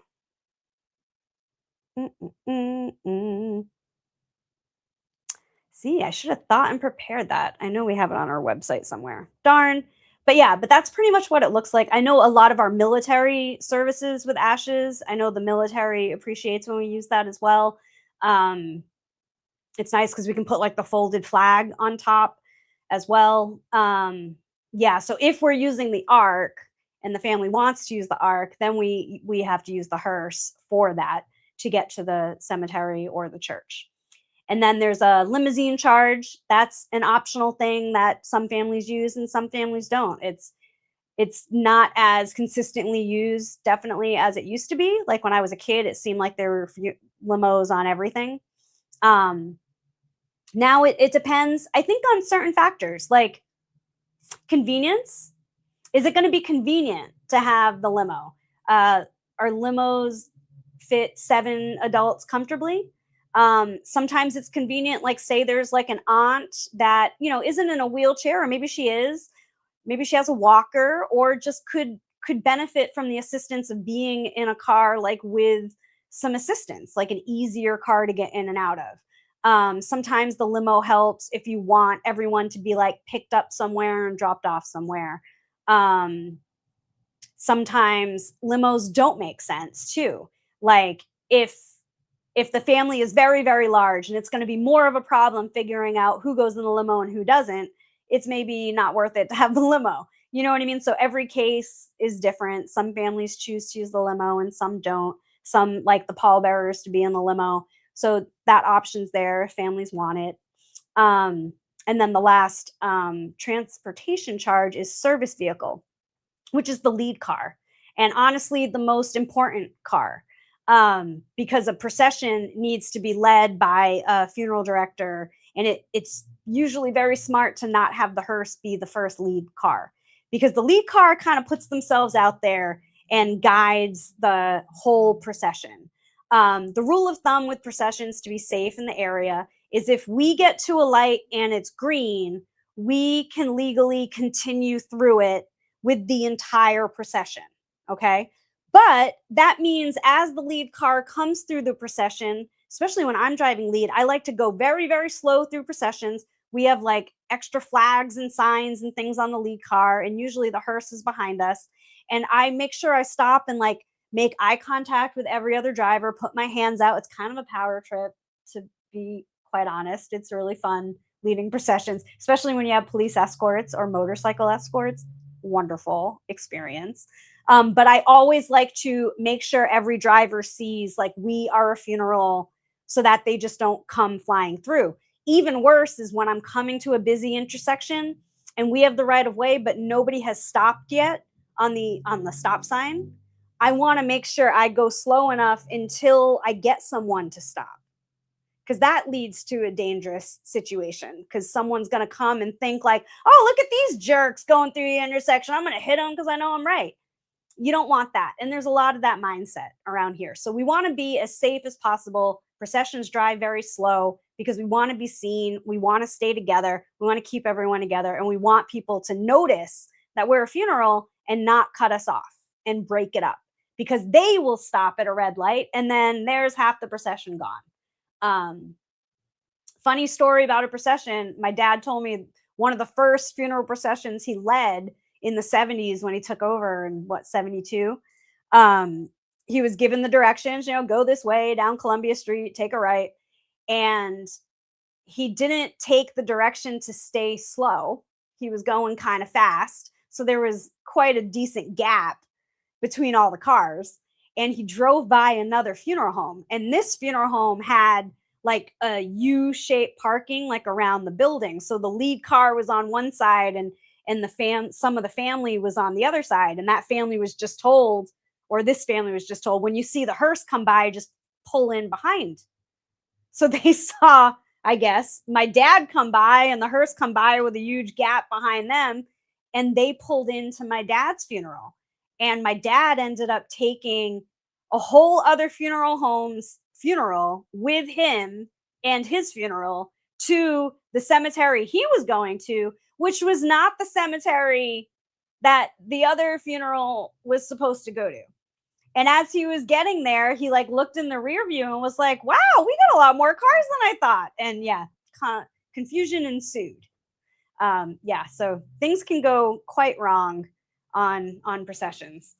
I especially on the highway. Long ones on the highway are really tough because you got to stay slow, you got to stay in the right lane, and you want to leave enough gaps where people can come onto the highway and get off of the highway through the procession, but slow enough that nobody will want to stay in the right lane with us and hopefully let us stay together. So yeah, highway processions are never relaxing for me unless we have an escort. Then it's wonderful. So that's most of the funeral service side of it for the price list. And then on the price list, there is a range for caskets and outer burial containers because those all have separate price lists. So caskets, we have a ton of caskets. We are a funeral home that we like to let clients choose. We don't push people towards anything. We give them all of the options on a computer kiosk so that we can give them as many variety of caskets as we can. And same thing with outer burial containers, which are vaults and liners. So cemeteries that are not green burial or natural burial cemeteries, which I don't believe there are any in our area, or I don't know yet if there are any in Massachusetts. Some cemeteries do allow people to be buried without any cement liner or vault around the casket.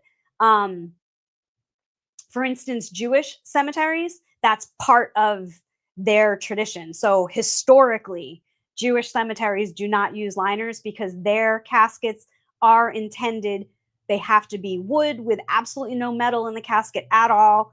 I believe they have to have a certain amount of like holes in them. Like the intention is for nature to take its course and everything to return to the earth. So they don't have to have liners. But natural and green cemeteries that you hear about or see, like on 6 Feet Under, where Nathan was buried under a tree, like in a field, that has to be specifically created and licensed and made for that to allow that. And I don't believe Massachusetts has it yet. I know there was a movement to try to get it, and I don't know if it has happened.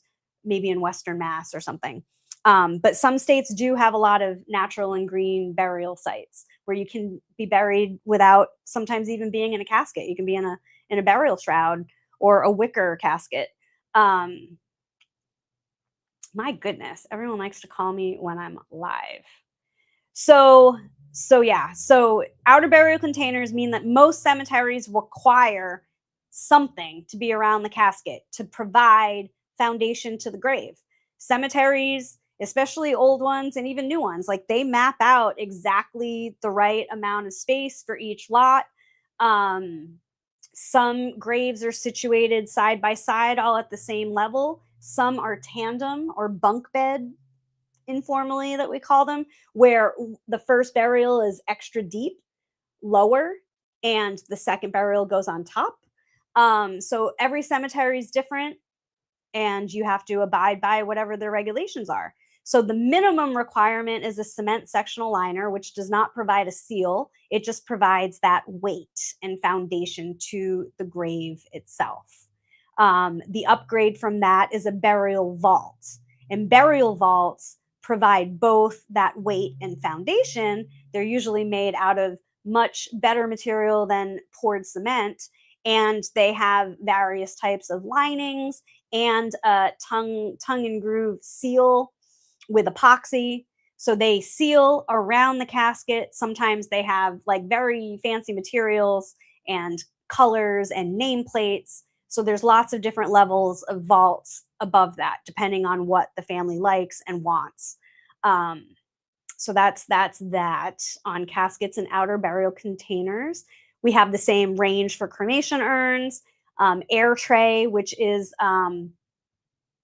there's there's an alternative container I've talked about for cremation because everyone has to be cremated in a container. Doesn't have to be a casket if you're not intending to be viewed. Then we use what's called an alternative container or a cremation box, which is pine bottom, cardboard top. An air tray is a little more substantial than that. That is for when we need to have a body be put on an airplane to be sent somewhere else, but maybe the casket they're purchasing is where they're going. So there's no point in, getting a casket here. They need something temporary but substantial for the flight. That is an air tray. Um, we also have listed here some merchandise like our memorial package, which is this incredible company called Memorial Products in Rhode Island, team of amazing graphic artists that make personalized, custom, beautiful register books, prayer cards, thank you cards, and obituaries like cards, like bookmark size cards. They do incredible work, and these are the packages that are put together and can be varied. But we put the package there because that's the most common. And then we can kind of change and delineate from there. We also do video tributes if people want, um, online tribute page, burial clothing. Everyone has this on their general price list. When I was a kid, we had burial clothing in the funeral home, and it was like Lizzie Borden style dresses almost looking. Well, no, not as old as Lizzie Borden, but they looked very old to me. They were like very simple crepe dresses in like black and pink and blue, and already made to be easy to dress a deceased body in, where like the back was like split and able to be tied and secured. Um, these days, if we charge for burial clothing and someone needs clothing, we go and buy something and pass on that charge. We also collect a lot of clothing and just keep clothing here. A lot of times we just give clothing to people that need it. We have a lot of clothing here for people that need it. The other thing I want to say about clothing is it's important to bring undergarments when dressing your loved one. Undergarments are important. Undershirt, especially for the gentleman. Sometimes the button-down shirt they might be wearing might be a little see-through. You want that extra layer. Underwear and bras help kind of keep everything in place. Undergarments are very, very important. Hi, Gen X Erica. Good to see you. Yay, I see Gen X all the time. What is this? Memorial Cemetery in Marion, Mass. Asked only 2 acres with a beautiful stroll in the woods. Awesome. Oh, Memorial, did they get assigned as a green burial? Asked only? Hold on, Memorial Center. Ashes only. Oh, okay. That's really cool. So they have a cemetery in Marion, Mass, where you bury ashes. That's really beautiful, and it's 2 acres of woods. I didn't know about that. I'm gonna have to look that up. That is really cool. Yeah, there's so much you can do with ashes. I know there's like scattering areas at some cemeteries too. Ah, one of the best books I've read, The Undertaking by Thomas Lynch. He talks about how cemeteries and golf courses should merge because there's so many unused parts of golf courses that could easily have bodies buried, and ashes scattered in sand traps and wherever, and how many men and women that love golf could also have another reason to golf more. Like, hey, don't get mad at me for golfing again. Like, I miss my dad.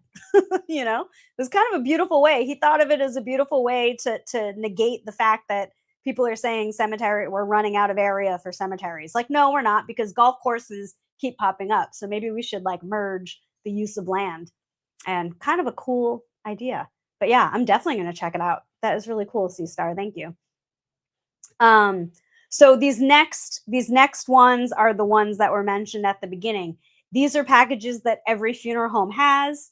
And these are all discounted, meaning that they already include the basic services overhead in them, and it's kind of uniform discounted packages that every funeral home has with the same terminology. So if you're looking for these things, you can easily talk to a couple funeral homes or see a couple different price lists and know exactly what you're looking for. So here's the explanation on those. The first two are forwarding remains to another funeral home and receiving remains from another funeral home. This is, say someone is visiting Massachusetts, but they live in Portugal, and that's where they intend on having their services and end up having their burial.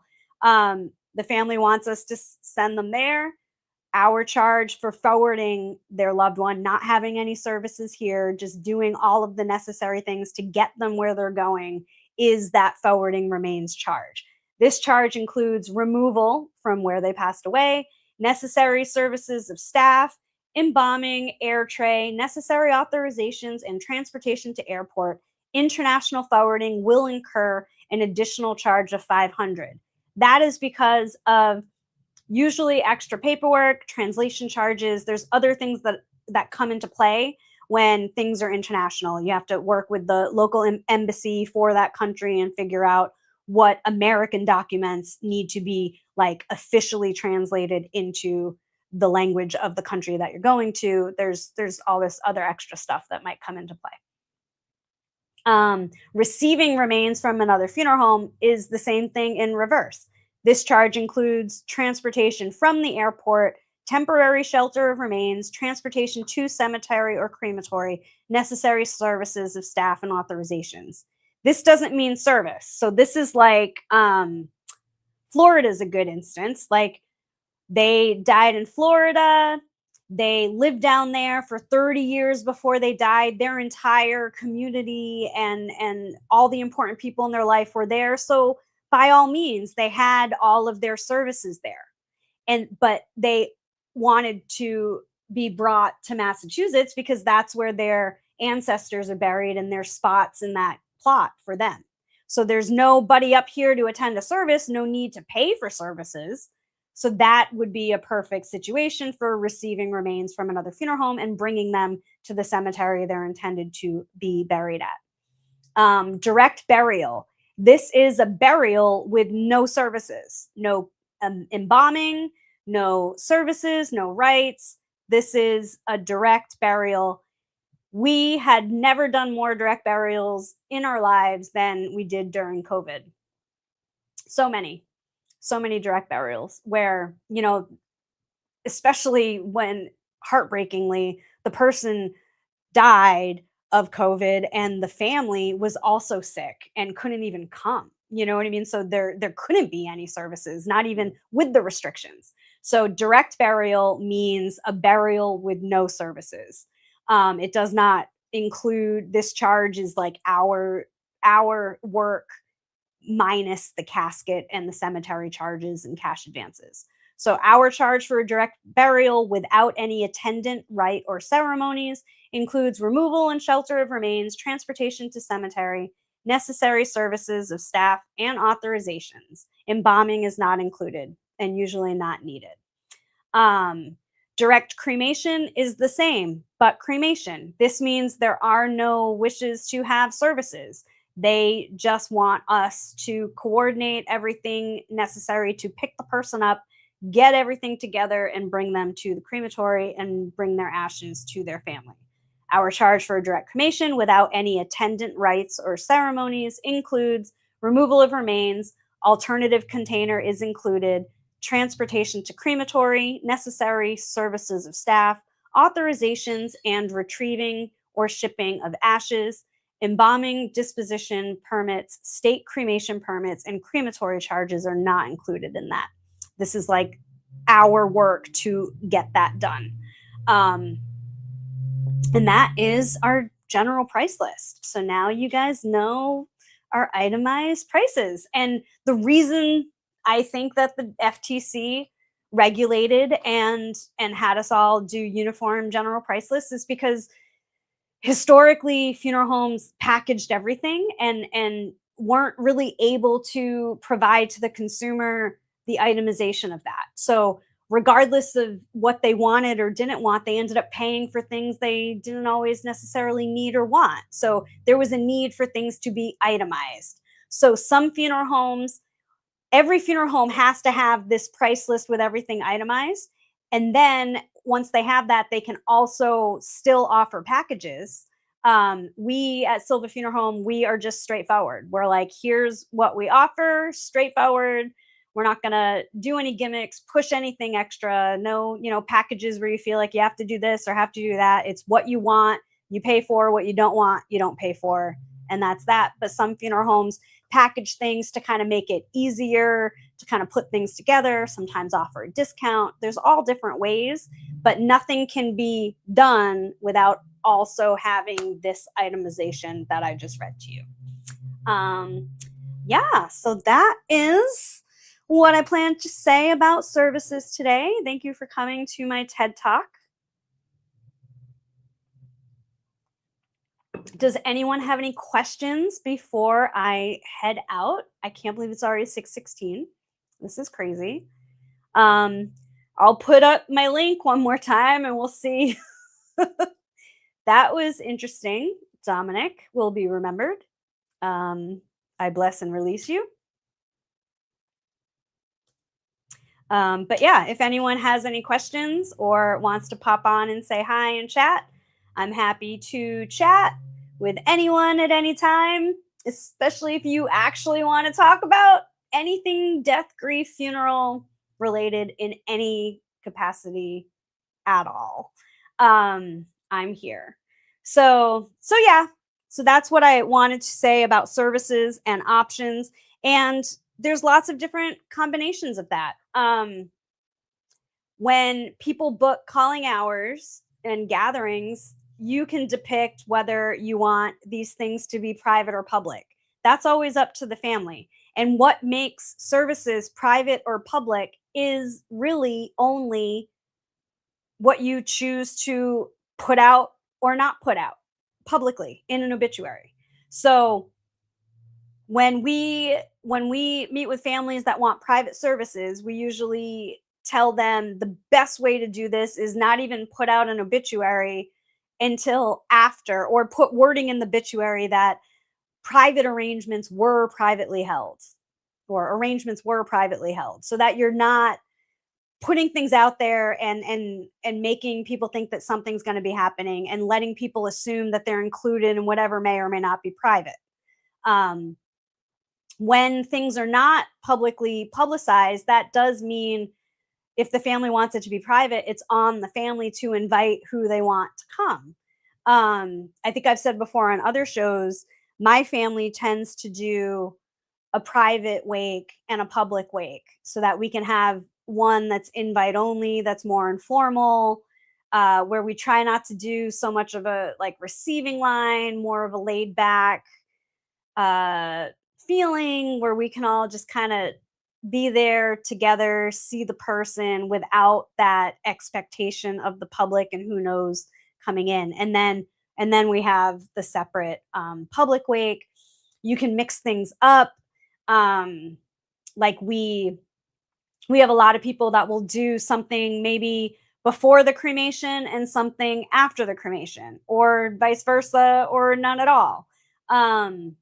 Like I think we talked a little bit when Jonathan was on last week. It's amazing that he's able to do the cremation on site so fast that he can have a wake the night before and a funeral in church and burial of ashes the next day, where the body is laid out for viewing at the wake. The cremation happens that night, and the next morning you go to church with the ashes and you bury the ashes. Like, what an amazing gift of being able to have the crematory and funeral home in one business. Unfortunately, Massachusetts does not allow that.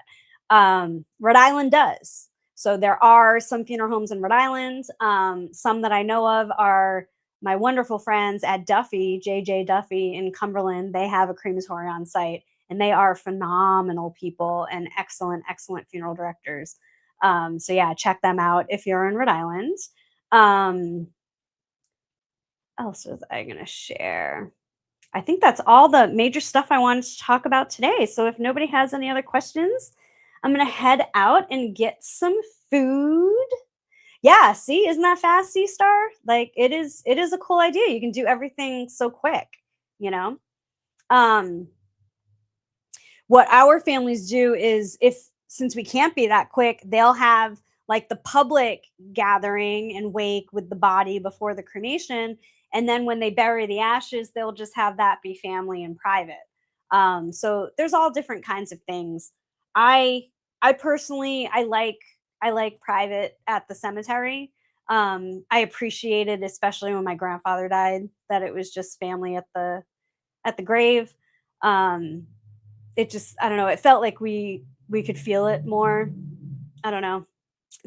I feel the most, I've said before, like the cemeteries where I tend to feel everything, and it was nice to just be surrounded by family at the cemetery.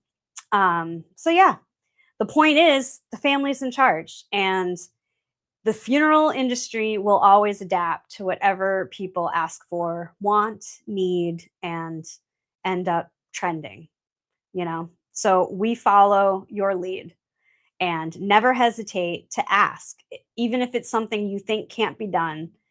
Funeral directors will find a way, legally, safely, logically, to incorporate anything that you're thinking of. So we can't meet you halfway and help you with something that might be adding such an element of beauty and personal meaningfulness unless we know that it's something you're thinking. So never hesitate to ask all the crazy questions. Anything that pops in your head, you should feel comfortable enough to just ask. So that's what I'll leave you with. I appreciate every single one of you for watching, especially the replay crew. I thank you so much. And yeah, drop a comment. Let me know what you think. Let me know what type of funerals you guys are interested in. I love also hearing what you don't like about funerals. Like, that's a great place to start too. Like, what you don't want. Just like relationships. You kind of can't have a good relationship till you know what a bad relationship's like. You know, we're having a lot of those talks lately. So yeah, it's like that in life with everything. So thank you all for watching. I'm Funeral Lady. You can find me on TikTok. You can find me on Facebook at Silva Funeral Home. Our page on Instagram is Silva Funeral Home. I'm on X as Funeral Lady. Please, please like and subscribe. I appreciate it very, very much. And thank you all for watching. Reach out anytime and make the most out of every day. That's all it's about. Take care, everybody.